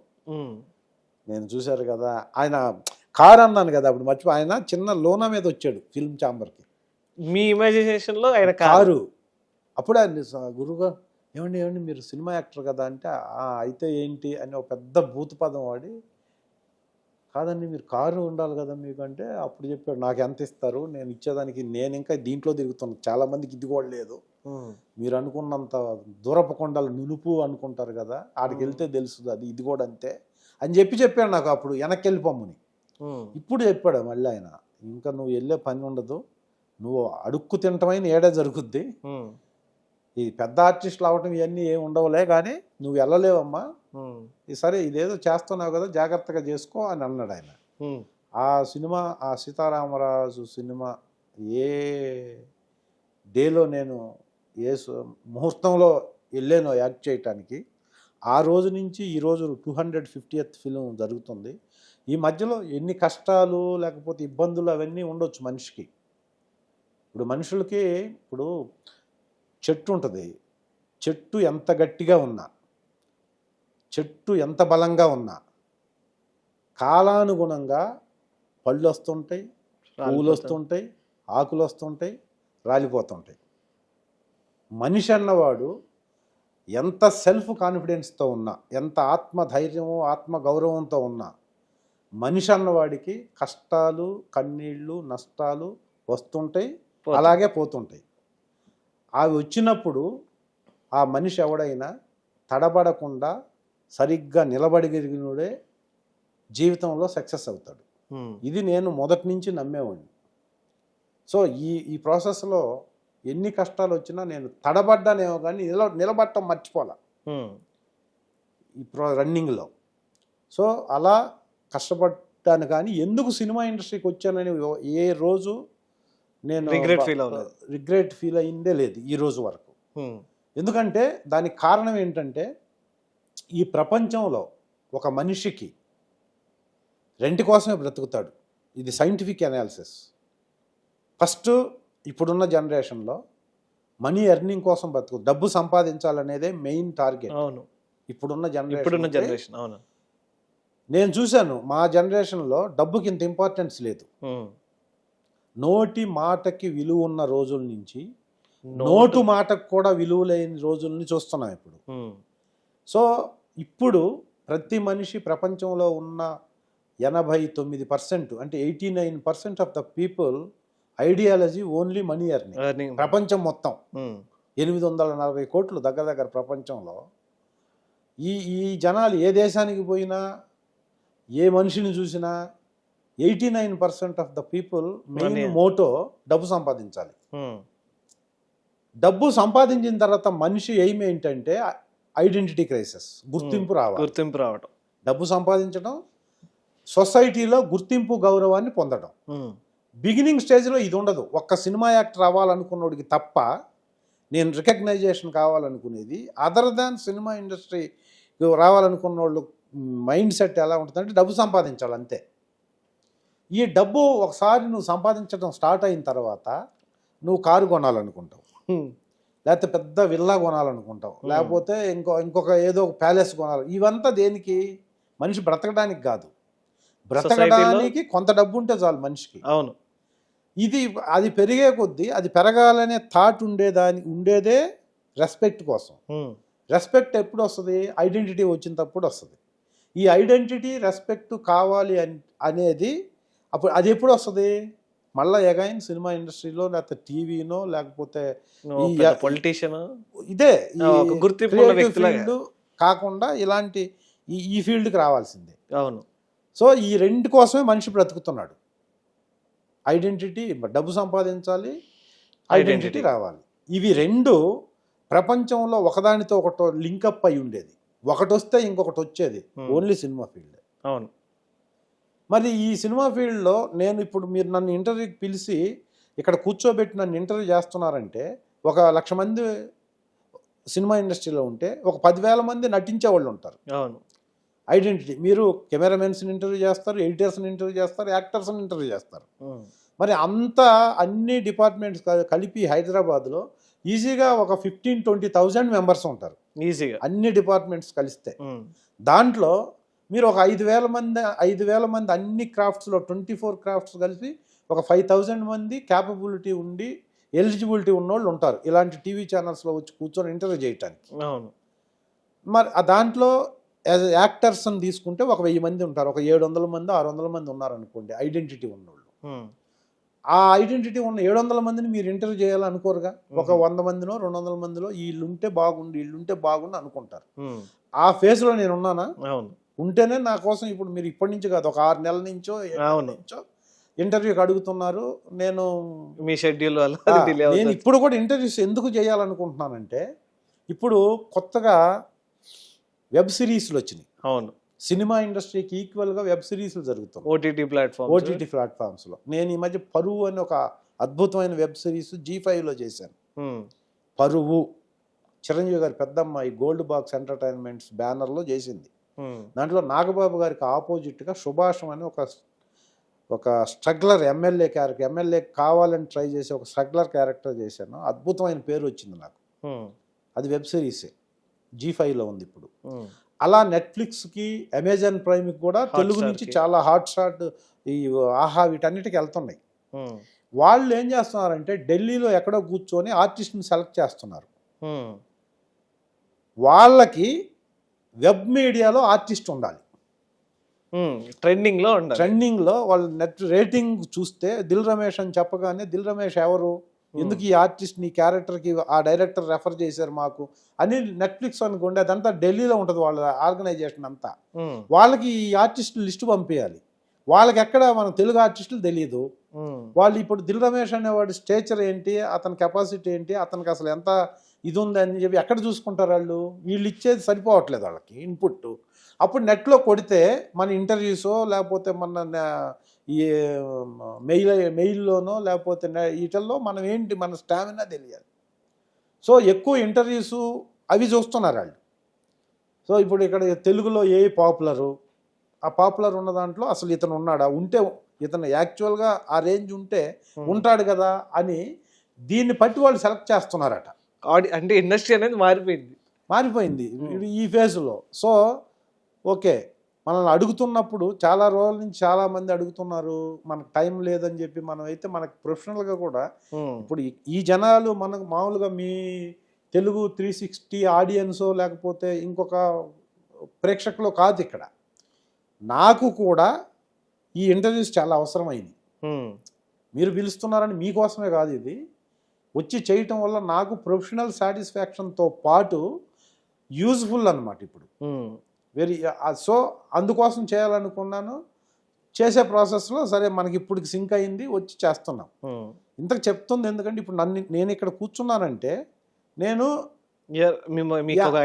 యాజ్ అన్ యాక్టర్గా ఐడెంటిటీ ఉన్నదని అర్థం. ఉంది కాబట్టే పిలిచారు. అవును. నాకు ఇక్కడికి వచ్చి కూర్చునే అంత 250 సినిమాలు చేసిన తర్వాత నేను వచ్చి ఎన్నో సంవత్సరాల నుంచి చేస్తున్నాను. ఆ ప్రాసెస్లో ఇప్పుడు పిలుస్తున్నారంటే నాకు ఆ రేంజ్ ఐడెంటిటీ ఉంది, ఇక్కడ ఉంది, బయట ఉంటుంది. అవును. సో ఇంత ఐడెంటిటీ ఉందంటే ఇండస్ట్రీలో నేను హైదరాబాద్లో లగ్జరీగా బతకడానికి ఇండస్ట్రీ నాకు ఆ ఫైనాన్షియల్ పొటెన్షియాలిటీ కూడా ఇచ్చినట్టే కదా. అవును. డెఫినెట్గా నేను మిస్యూజ్ చేసుకుంటే దాన్ని ఏం చేయలేదు. అవును. నేను వేరే అదర్ యాక్టివిటీస్ పెట్టుకొని నేను సఫిషియెంట్గా లేనంటే అది ఇండస్ట్రీ తప్పు కాదు. అవును. సో నేను ఈ రేంజ్కి ఉన్నానంటే నాకు ఫైనాన్షియల్గా కూడా డెఫినెట్గా బాగుంటుంది అవును. నేను ప్లాన్ చేసుకొని ఉండుంటే. సో అవి రెండు ఏ ఫీల్డ్లో రావు, ఇంకా ఓన్లీ మన ఫిలిం ఇండస్ట్రీ. ఓన్లీ ఫిల్మ్ ఇండస్ట్రీలోనే వస్తాయి. దీనికోసం నేను ప్రాపర్గా ట్రై చేసేటప్పుడు ట్రై సరిగ్గా చేయకుండా, లేకపోతే ట్రై చేసినా నాకు రాలేదనుకోండి, నేను ఎక్స్ అయిపోయి ఇండస్ట్రీలో ఇప్పుడు జనరల్గా అంటుంటారు ఇండస్ట్రీలో ఎవరు బాగుండరు, అందరూ 100 సినిమాలు చేస్తారు, ఫైనాన్షియల్గా ఎవరు బాగలేరు, అందరూ లాస్ట్కి దీనమైన స్థితిలో ఉన్నారు అని చెప్తుంటారు. అందరూ దీనమైన స్థితిలో ఉండరు. అది ఏమవుద్దంటే ఇక్కడ దిల్ రమేష్ అనేవాడు ఒక్కడు సరిగ్గా లేడు అనేది నాకు నా మెయింటెనెన్స్ బాగలేక నేను ఏదన్నా అలా డిజైన్ చేసుకోలేకపోతే నేను ఒక్కడిని 1000 మందితో సమానం.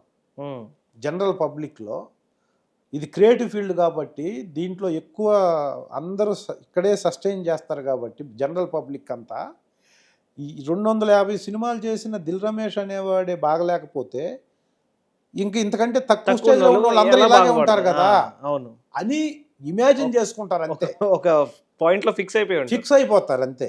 ఎవరో ఒక ఆర్టిస్ట్ బాగలేకపోయినందువల్ల అందరూ అలా ఉన్నారని కాదు. అవును, డెఫినెట్గా అందరు ఆర్టిస్టులు చాలా బాగుంటారు ఫైనాన్షియల్ పాయింట్ ఆఫ్ వ్యూలో. ఎందుకంటే చాలా ఇస్తుంది. జనరల్గా ఒక టీచర్ ఉన్నాడు, లేకపోతే ఒక నార్మల్ ఎంప్లాయీ ఉంటే, బయట ఒక పోలీస్ ఉన్నాడు, దేశాన్ని ప్రజలకు సేవ చేయని సర్వీస్ ఓరియంటేషన్లో ఉన్నాయి, బిజినెస్ ఫీల్డ్లో ఉన్నాయి.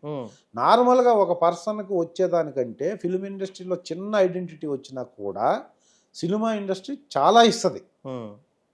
దాన్ని నిలబెట్టుకోవటం అనేది బయట ఉన్నలాగే ఇక్కడ కూడా నీ ప్లానింగ్ ఉండాలి, మన మీద ఆధారపడి ఉంటుంది. అంతే తప్ప ఫిల్మ్ ఇండస్ట్రీలో కష్టాలు జనరల్గా ఐడెంటిటీ క్రైసిస్ ఉన్న ఫీల్డ్ కాబట్టి కష్టాలు ఉంటాయి. ఎందుకు ఇక్కడ 10 అవకాశాలు ఉంటే సప్లై డిమాండ్ అంటారు. డిమాండ్ 10 మందికి ఉంటే 1000 మంది ఉంటారు ఇక్కడ.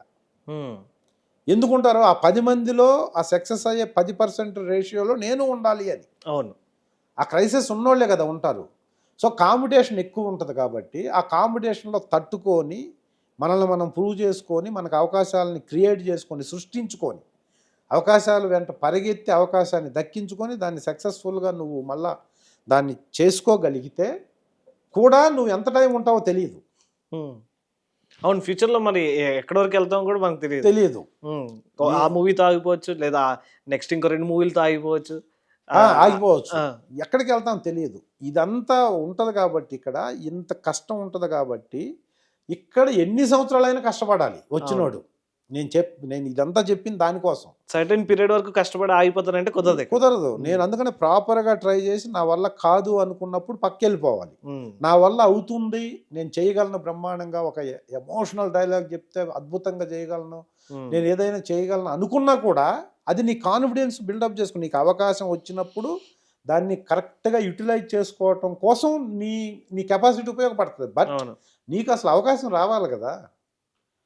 నాకు అవకాశం రావట్లేదు, నేను అన్ని చేయగలనంటే నీకులాగా చేయగలిగిన వాళ్ళు కొన్ని 100 మంది ఉన్నారు. బట్ ఆ 100 మందిలో అవకాశం రావటం అనేదే టైం. అందుకే టైం బాగుండాలి, టైం ఉండాలి అని ఇండస్ట్రీలు అనేది ఏంటంటే నీలాగే ఇస్తే చేయగలిగిన వాళ్ళే ఉంటారు అందరూ. లేనోళ్ళు ఫిల్టర్ అయి వెళ్ళిపోతుంటారు.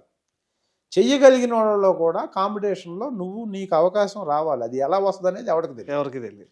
అది ఎలా ప్రయత్నం చేస్తే వస్తుంది ఎవరికి. నాకు ఇప్పటికీ 26 ఏళ్ళు అయినా నాకు తెలియదు. అలా తెలుసుంటే నాకు అసలు భోజనం చేయడానికి కూడా టైం లేకుండా నేను యాక్ట్ చేయాలి. నాకున్న సర్కిల్కి, నాకున్న తెలిసిన డైరెక్టర్లో ఇదాన్ని. కానీ నేను 10-15 రోజులు చేస్తే ఎక్కువ. ఏ ఆర్టిస్ట్ అయినా అంతే అనుకోండి, ఆఫ్ కోర్స్.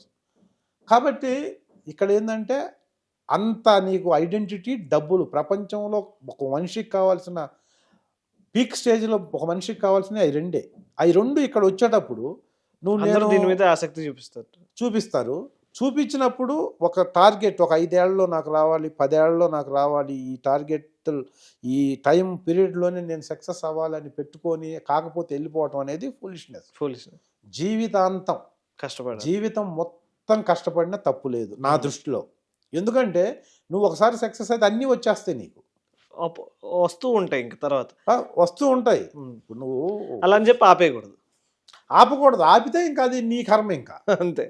ఎందుకంటే దీంట్లో అంత తెలుసుకోవాలి. అంటే నటన్ని మనిషిలో ఉన్న, మన తనువులో ఉన్న అణువు నటన మీద దృష్టి పెట్టి నటనే నా జీవితం, నటనే నా ఆశ, నటనే నా శ్వాస, అందుకే నా జీవితం, ఇంకొక దానికి కాదు అని నువ్వు ప్రతి క్షణం అనుకోవాలి. అలా అనుకున్నోడే సక్సెస్ లేకపోయినా ఇక్కడ ఉండగలడు. నీకు ఇప్పుడు సక్సెస్ వచ్చింది అంటే నువ్వు ఎప్పటి నుంచో ఇండస్ట్రీలో ఉన్నావని అర్థం. అవును, ఎప్పటి నుంచో ఇండస్ట్రీలో ఉన్నందువల్ల సక్సెస్ రాదు. మళ్ళీ సక్సెస్ రావాలంటే ఉండాలి, ఉంటే వస్తుందో రాదో తెలియదు. అది 50-50. 50-50 కాదు, 70-30 అనుకోండి పర్సంటేజ్. అలా అని చెప్పేసి నిన్ను ఇక్కడ సంసిద్ధంగా నిన్ను నువ్వు పెట్టుకొని నీకెవరూ లేనప్పుడు నీకు రాలేదు అంటే రావటానికి ఒక జీవితం సరిపోయినా, ఒక జీవితం సరిపోకపోయినా నువ్వు ప్రయత్నం చేయాలి. ఎందుకు ఇక్కడ ప్రయత్నానికి అనుగుణంగా అవకాశాలు 10 ఉంటే ప్రయత్నం చేసేవాళ్ళు 1000 మంది ఉన్నారు. అదే అంత కాంపిటీషన్లో నీకు వస్తుందని గ్యారంటీ ఉంది. ప్రయత్నం చేస్తుంటే నువ్వు సఫలం అయినట్టే అని నేను చెప్తుంది అది. కాబట్టి ప్రయత్నం అనేది ఇక్కడ దీనికోసం ఎంత ప్రయత్నం చేసినా తప్పు లేదు. అయితే గాడ్ గ్రేస్ అన్నమాట, దేవుడి అదృష్టం వల్ల నేను ఫస్ట్ సినిమాలో యాక్ట్ చేసిన తర్వాత ఏ రోజు నేను ఇంకొక సినిమా ఏంటి ఈ నెల రోజులు నేను ఖాళీ ఉన్నాను, ఈ నెలలో నాకు అవకాశం రాలేదు ఎలా అన్న ఫీలింగ్ నాకు అప్పటి నుంచి ఇప్పటి వరకు ఎప్పుడూ లేదు. సో అలా 250 ఫిలిమ్స్ చేసుకుంటూ వచ్చారు. ఎస్ అన్న, నార్మల్గా మీరు చూసిన ఇండస్ట్రీ 90s ఆ టైంలో ఇండస్ట్రీ అనేది ఒకటి, ఇప్పుడు చూసుకున్న ఇండస్ట్రీ ఒకటి అనమాట. కంప్లీట్ డ్రాస్టిక్ చేంజ్ ఉంది ఇండస్ట్రీలో. అవును, అప్పుడు థియేటర్స్కి జనాలు ఎగబడి వెళ్ళేవారు, ఇప్పుడు థియేటర్స్కి రావాలంటే జనాలు ఆలోచిస్తున్నారు. సో ఇండస్ట్రీ అనేది చాలా చేంజ్ అయిపోయింది, ఈ ఓటీటీస్ రావడం ఇది అది. సో మీరు చూసిన ఇండస్ట్రీ ఎలా ఉండేది, ఇప్పుడు ఇండస్ట్రీ ఎలా ఉంది మీ దృష్టిలో? అంటే అది ఇప్పుడు డ్రాస్టిక్ చేంజ్ అనేది ప్రతి దాంట్లో వచ్చింది. ఇప్పుడు నేను స్కూల్ పెట్టిన టైంలో కూడా అప్పటికి ల్యాండ్ ఫోన్ మాట్లాడాలంటే సిగ్గుపడేవాళ్ళం. ఎందుకు? ల్యాండ్ ఫోన్ మాట్లాడటమే మాకు డిగ్రీ అయిపోయిందాక తెలియదు. అసలు ఇమాజిన్, మీకు తెలీదు, మాకు ల్యాండ్ ఫోను ట్రంకాలని ఉండేది అప్పుడు. ఎక్కడో ల్యాండ్ ఫోన్ ఉంటే అక్కడికి వెళ్ళి రూపాయి కాయిన్స్ కూడా లేవు అప్పటికి, పబ్లిక్ టెలిఫోన్ బూత్లు కూడా లేవు బిగిని. ల్యాండ్ ఫోన్ ఒకటి ఒక ఊర్లో ఒక 3-4 ఫోన్లు ఉండేది. ల్యాండ్ ఫోన్ ఒకవేళ ఏదైనా పోయి మాట్లాడాలంటే ఫోన్లో వాయిస్ మాట్లాడాలని సిగ్గుపడేది. అసలు వాయిస్ మాట్లాడడానికి వచ్చేవాళ్ళు కాదు జనాలు. అంటే అంత అంత తెలియదు అసలు. టీవీలకు లాకులు ఉండేది తెలుసా నీకు? Onida black and white TV 4000-5000 పెట్టుకుంటే దాన్ని 2 వైపుల నుంచి డోర్లు వేసేసి తాళం వేసేసేవాళ్ళు. ఓకే, బిగినింగ్లో టీవీ అది ఒక ఊర్లో ఒక సరౌండింగ్లో ఒక ఇంట్లో ఆ టీవీ ఉందంటే చిత్రలహరి శుక్రవారం రోజు ఒక 4-5 సాంగులు వచ్చేది. సప్తగిరిలోనన్నా చిత్రలహరి అని మన డీడీలో ఛానల్స్ లేవు అసలు, ఒకటే దూరదర్శన్ ఒక్కటే ఉండేది. ఆ టైంలో ఎవరిగాంట్లో టీవీ ఉంటే ఆ చిత్రలహరి శుక్రవారం రోజు వస్తుందంటే ఆ మొత్తం అక్కడ ఉన్న పబ్లిక్ అంతా ఇంట్లో కూర్చొని సినిమా చూసినట్టు చూసేవారు సాంగుల్ని. అలాంటి సిచ్యువేషన్ అది. అక్కడి నుంచి ఇప్పుడు ఎక్కడికి వచ్చాము? సెల్ ఫోన్లో మొత్తం ప్రపంచాన్ని సెల్ ఫోన్లో చూసుకుంటున్నాం, లేదా రూమ్కి ఒక టీవీ పెట్టుకుని చూసుకునే ఇదంతా చేంజ్ కదా. మరి అప్పుడు మనుషులు ఉన్నాం, ఇప్పుడు మాకు ఇప్పుడు 70s 80sలో ఉన్న వాళ్ళకి ఇప్పుడు అది చూసి ఇది చూస్తే ఏముంది, మారాలి కదా. మారాం కదా, అన్ని బట్టలు మారిని, లైఫ్ స్టైల్ మారింది. బట్ సినిమా అనేది మనకి ఎంటర్టైన్మెంట్ కదా. సినిమా అనేది మనం 70mm స్క్రీన్ మీద చూస్తే ఆ ఎక్స్పీరియన్స్ వేరు.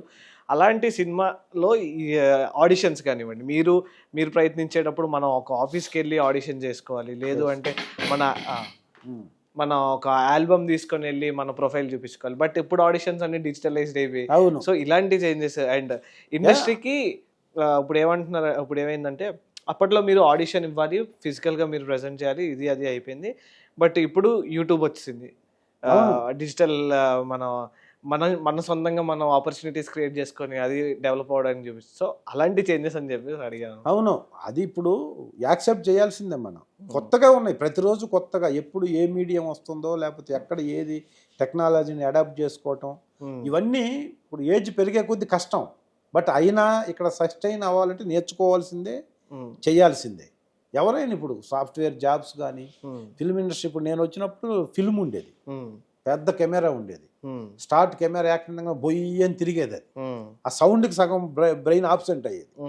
ప్లస్ ఫిల్మ్ చాలా కాస్ట్లీ, నేను ల్యాబ్లో చేయటం వల్ల నాకు టెక్నికల్గా కూడా నాలెడ్జ్ ఉందన్నమాట మేకింగ్ మీద. ఫిల్ము 400 ఫీట్ ఫిల్మ్ ఉండేది ఒక బాక్సులో. అది రన్ అయితే దాదాపు 8,000 నుంచి 10,000 ఉండేది ఆ క్యాన్ కాస్ట్. ఒక సినిమా ఫుటేజ్ 16,500 ఫీట్లు ఉంటుంది, అంటే రన్ను 16,500. ఒక క్యాన్ వచ్చి 400 ఫీటు. మనం ఒక సీన్ చేస్తే ఆ సీన్లో మనం సరిగ్గా డైలాగ్ పెద్ద సీన్ మన వల్ల వేస్ట్ అయిపోద్దా? వేస్ట్ అయ్యి మళ్ళీ క్యాన్ మార్చాల్సిందే. అది 10,000 రూపాయల క్యాను. అలా 16,600 ఫుటేజ్ తీయటం కోసం 16 రీల్ సినిమాకి దాదాపు 16,000 ఫీట్స్ వస్తుంది అనమాట. అది దానికి 60,000, 70,000, 80,000, 1,00,000 క్యాన్లు ఫీట్లు ఫుటేజ్ ఎక్స్పోజ్ అయ్యేది. అప్పుడు ఆర్టిస్టులకి చాలా వేల ఒక క్యారెక్టర్లో ఒక ఆర్టిస్ట్ని తీసుకుంటున్నారంటే డైలాగ్ సరిగ్గా చెప్పగలడా లేదా, కాంబినేషన్ ఏ ఆర్టిస్టులతో ఉన్నారు, ఇవన్నీ ఆలోచించేది. అప్పుడు ఆ భయం ఉండేది. అందుకనే చాలా రిహార్సల్స్ చేసి టేక్ చేస్తున్నారంటే 1-2 టేక్స్లో అయిపోయేది మొత్తం. అది చూశాను నేను బిగినింగ్. నేను వచ్చిన తర్వాత ఒక 3-4 ఇయర్స్ స్ట్రిక్ట్గా ప్రతి సినిమా ఫిల్మ్ మేకింగే ఉండేది. ఆ తర్వాత మెల్లగా డిజిటలైజేషన్ అయిన తర్వాత ఫిల్మ్ కంప్లీట్గా పోయిన తర్వాత ఇప్పుడు ఆ కాస్ట్ తగ్గింది. కానీ ఇప్పుడు ఆపర్చునిటీస్ ఎక్కువ అవ్వటం వల్ల, ఈ టెక్నికల్ ఆపర్చునిటీస్ ఎక్కువ అవటం వల్ల ఇప్పుడు ఇంకా ఆ భయం లేదు. అవును, మానిటర్స్ కూడా లేకుండా షూటింగ్ చేశాను నేను. అప్పుడు కెమెరామెన్స్ ఏది చెప్తే అదే ఫైనల్. ఓకే, మానిటర్ మనకు మానిటర్ పెట్టుకొని ఇప్పుడు అప్పుడు ఇవి కూడా లేదు. నేను బిగినింగ్ వచ్చినప్పుడు మానిటర్స్ కూడా లేవు. డైరెక్ట్ కెమెరామెన్ చెప్తే షార్ట్ ఓకే అంటే ఓకే. సో అలా బిలీవ్ చేసేవారు డైరెక్టర్స్ కూడా. అసలు కెమెరామెన్స్ చెప్పిందే ఫైనల్. అది ఏదన్నా డౌట్ ఉంటే కొంచెం మళ్ళీ ఇది ఇక్కడ ఏదో కొంచెం డైలాగ్ డౌట్ ఉందని చెప్పి చేసేవాడు. ఇప్పుడు అలా కాదు. ఇప్పుడు ఫెసిలిటీ చాలా పెరిగింది. తప్పులు జరగడానికి అవకాశం లేదు ఇప్పుడు. కాకపోతే ఆ రేంజ్లో టెక్నికల్ ఇష్యూస్ కూడా పెరిగినాయి. సో అందువల్ల ఫిల్మ్ మేకింగ్ అప్పుడే త్వరగా అయ్యేది. అప్పుడు చూడండి పెద్ద పెద్ద హిట్ సినిమాలు మీరు ట్రాక్ రికార్డ్ చూస్తే అన్ని 40 రోజులు, 45 రోజులు, 50 రోజులు మ్యాక్సిమంలో. సింహాసనం కానీ, దానివేర సూరకర్ణ కానీ, బెబ్బులి పులి కానీ, ప్రేమాభిషేకం కానీ, ఇలాంటి సినిమాలు ట్రాక్ రికార్డు చూస్తే పెట్టిన ఖర్చు, చేసిన వర్కింగ్ డేస్ చూస్తే చాలా తక్కువ రోజులు ఉంటాయి. ఇప్పుడైతే అంటే ఇప్పుడు తెలుగు సినిమా మార్కెట్ కూడా ఇప్పుడు ప్రపంచవ్యాప్తంగా పాన్ ఇండియా అయిపోయి వరల్డ్ అయిపోయింది. సో బిజినెస్ ఆపర్చునిటీ కూడా పెరిగిపోయింది. అప్పుడేంటి, అప్పుడు తెలుగులో సినిమా తీస్తే తెలుగు వాళ్ళే చూడాలి, లేకపోతే మహా అయితే తమిళ్, సౌత్ ఇండియాలోనే తిరిగేది తెలుగు. ఇప్పుడు తెలుగులో సినిమా తీస్తే ప్రపంచం చూస్తుంది. సో అలాంటప్పుడు కోటి, 2 కోట్లు, 5 కోట్లు, 10 కోట్ల నుంచి 100 కోట్లకి ప్రొడక్షన్ వాల్యూస్, ప్రొడక్షన్ కాస్టే పెరిగింది. బిజినెస్ ఆపర్చునిటీ పెరిగింది కాబట్టి టెక్నికల్ ఆప్షన్స్ అడాప్ట్ చేసుకుంటూ వెళ్ళిపోతుంది. కాబట్టి దాన్ని ఇప్పుడు మనం ఏం చేస్తాం, మనం అడాప్ట్ చేసుకొని ఆ వైపుగా మనం కూడా నడక మాని పరిగెత్తడం నేర్చుకోవాలి. అవును. సో అన్న, ఇప్పుడు 26 ఇయర్స్ ఆఫ్ యువర్ కెరియర్ జర్నీలో సో ఒక్క డైలాగ్ కూడా చెప్పని సినిమా ఏదైనా ఉంది అంటే అది పుష్ప 2 అని అనుకోవచ్చు. అవును. ఎందుకు అంటే ఏదైనా రీజన్ ఉండి, లేదు పుష్ప 3లో ఏమైనా పెట్టారా, లేదు అంటే స్పెసిఫిక్గా సుకుమార్ గారు ఏమైనా స్పెషల్గా పెట్టారా దానికి, ఆ క్యారెక్టర్కి త్రూఅవుట్ ద ఫిలిం ఉంటారు? అది ఇప్పుడు మీరు యాక్చువల్గా ఇంతకుముందు కూడా మొన్న మధ్య ఇంటర్వ్యూలో కూడా దీని మీద చాలా ఎక్కువ డిబేట్ జరిగింది. మీరు అడగరనుకున్నా మీరు అడిగారు. యాక్చువల్గా అవును, కరెక్ట్. ఎందుకంటే నేను మొదటి సినిమాలో కూడా డైలాగ్ చెప్పాను. అవును, అసలు ఒక డైలాగ్ అయితే ఆర్టిస్ట్ కి పెడుతూ ఉంటారు. డైలాగ్ చెప్పకుండా ఏ సినిమాలో లేరు. బట్ ఇంత వరల్డ్ ఫేమస్ అయిన సినిమా పుష్ప 1లోనే ఒక ఎపిసోడ్ ఉందని చెప్పారు నాకు, ఆ పర్టికులర్ ముస్లిం క్యారెక్టర్ మీద. అది అక్కడ క్లోజ్ చేయకుండా సెకండ్ పార్ట్కి మళ్ళీ లీడ్ పెట్టి సెకండ్ పార్ట్కి పెట్టారు కాబట్టి అది ఆ ఎపిసోడ్ ఫస్ట్ పార్ట్లో చేయలే, సెకండ్ పార్ట్లో ఉంటుంది అన్నట్టు చెప్పారు మళ్ళీ. ఎందుకంటే అంత పెద్ద క్రియేటివ్ డైరెక్టరు, సినిమా, ఎందుకంటే నేను అడిగిన డబ్బులు ఇచ్చి నెంబర్ ఆఫ్ డేట్స్ తీసుకొని ఊరకే పెట్టాలని ఎవరు అనుకోరు. ఎందుకంటే అందులో సుకుమార్ గారు ఎతికి ఎక్కడో వెనకున్న వాళ్ళని కూడా తెచ్చి స్ట్రీమ్ లైన్లో పెట్టి సెకండ్ హాఫ్లో డైలాగులు ఇచ్చారు, చేపిస్తుంటారు జనరల్గా.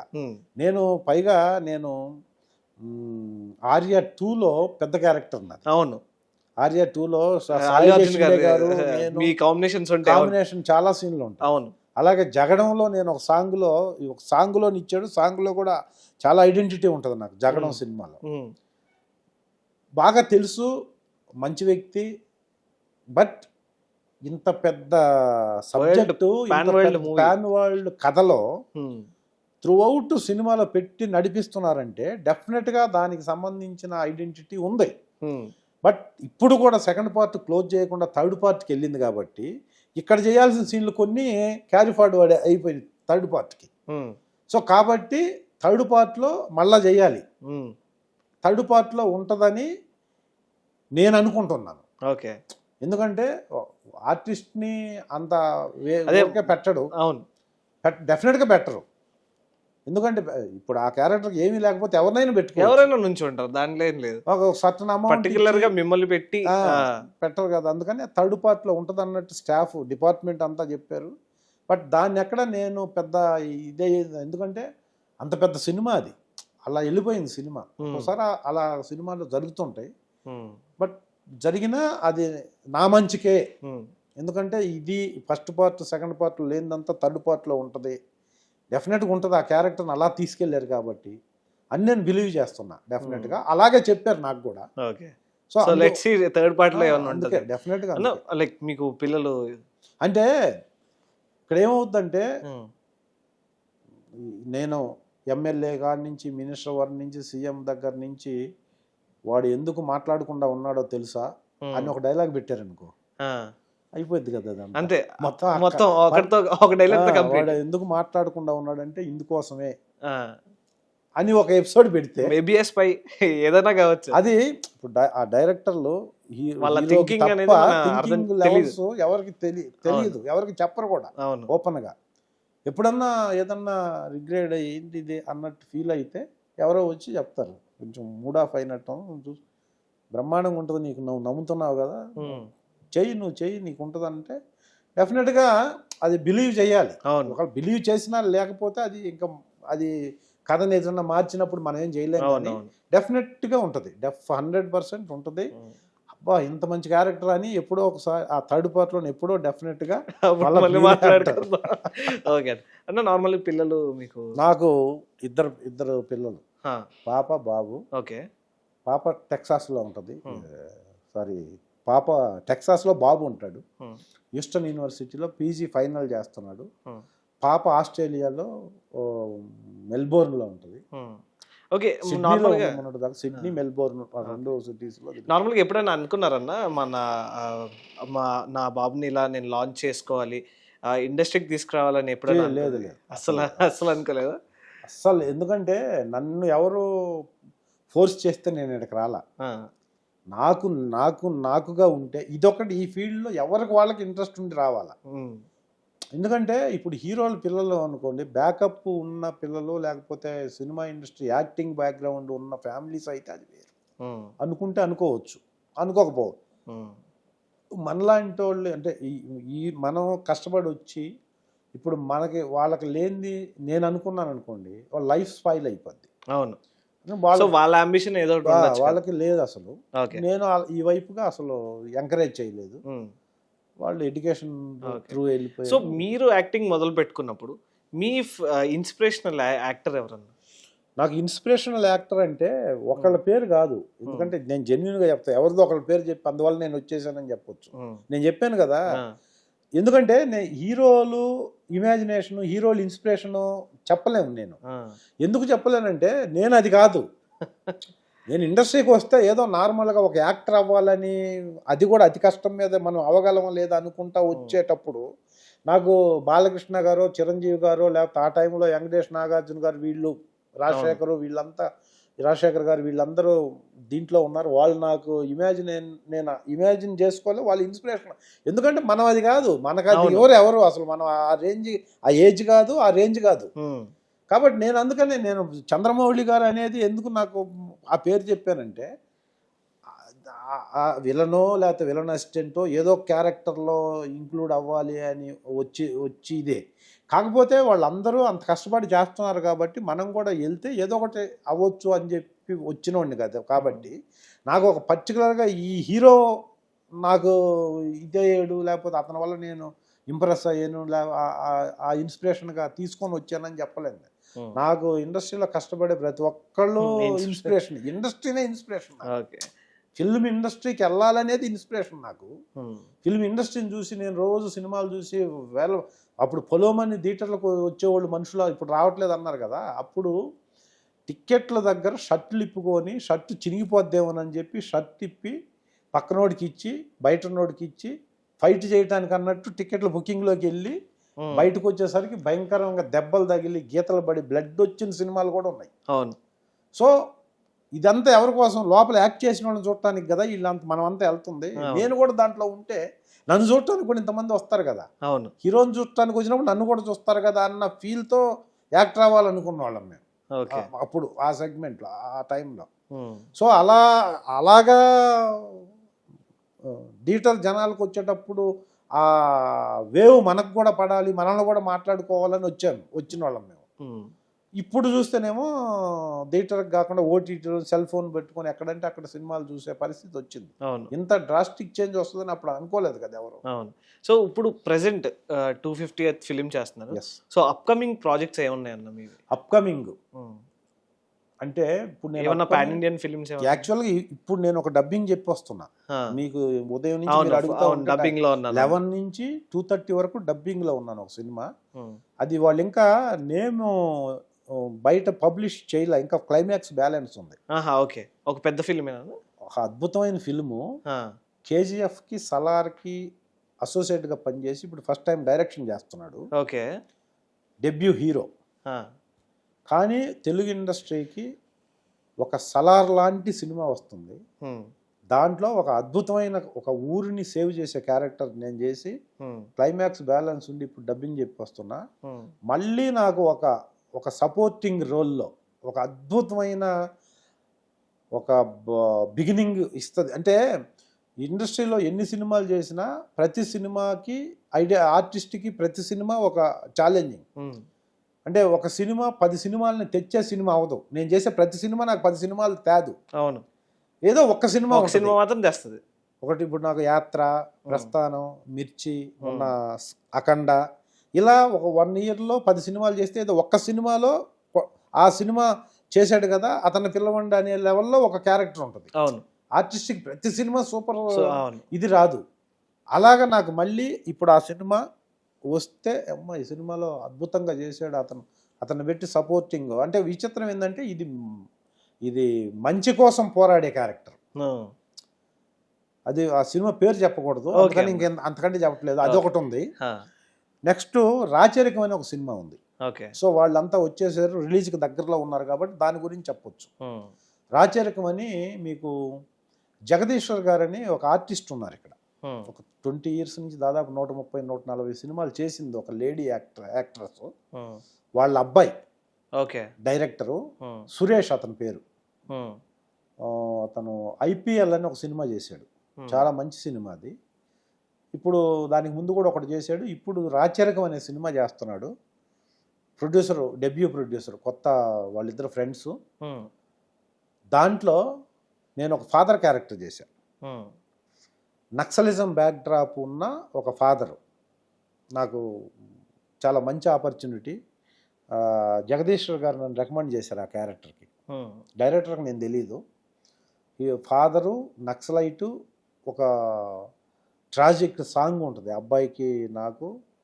చాలా అద్భుతమైన క్యారెక్టర్.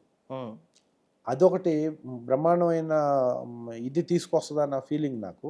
పైగా సినిమా కూడా ఎక్కడ కాంప్రమైజ్ కాకుండా విపరీతమైన పెద్ద కాస్టింగ్తో, ఎక్కడ లొకేషన్లో కాంప్రమైజ్ కాకుండా, బడ్జెట్ పెరుగుతున్నా కూడా ఎక్కడ కాంప్రమైజ్ కాకుండా చాలా బాగా తీశారు సినిమాని. అయిపోయింది మొత్తం సినిమా.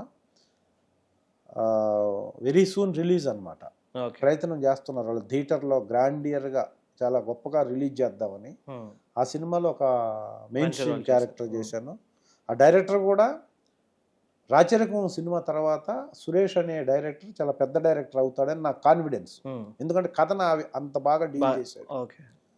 సో అదొకటి ఇప్పుడు ready for release.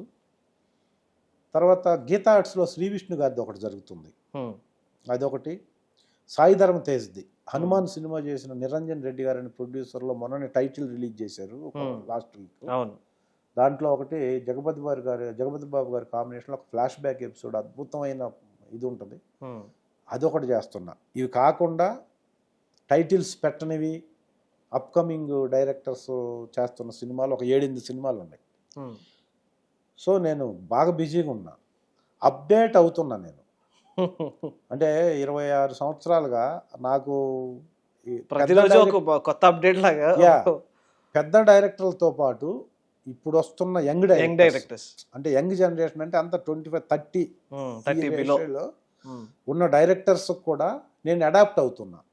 Happy thing ఏంటంటే ఒక 26 సంవత్సరాలు ఒక యాక్టర్ చేసుకుంటూ వస్తే కొత్త జనరేషన్ ఇతను అందరు చూసేశారు కదా, డిఫరెంట్ ఎమోషన్స్ అంతా చూసేశారు, కొత్త వాళ్ళు ఎవరినన్నా అని ఆలోచిస్తుంటారు. కానీ నేను లక్ ఏంటంటే యంగ్ డైరెక్టర్స్ సినిమాలు చాలా చేస్తున్నా నేను.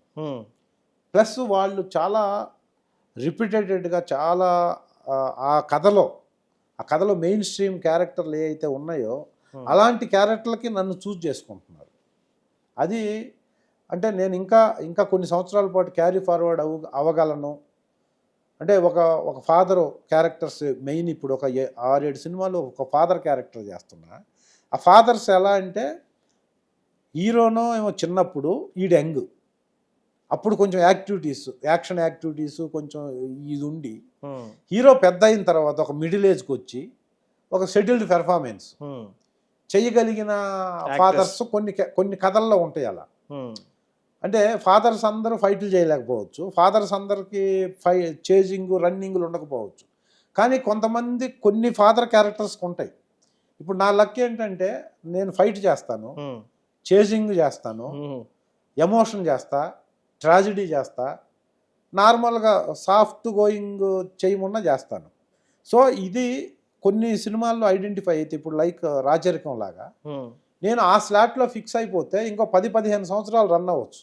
ఎందుకంటే నేను ఇప్పటివరకు అంతా విలన్కి సపోర్టింగ్, విలన్కి రైట్ హ్యాండ్, పరిగెత్తడం, నరగటం, రాయలసీమ స్లాంగ్ ఇది తెలుసు బాగా అందరికీ.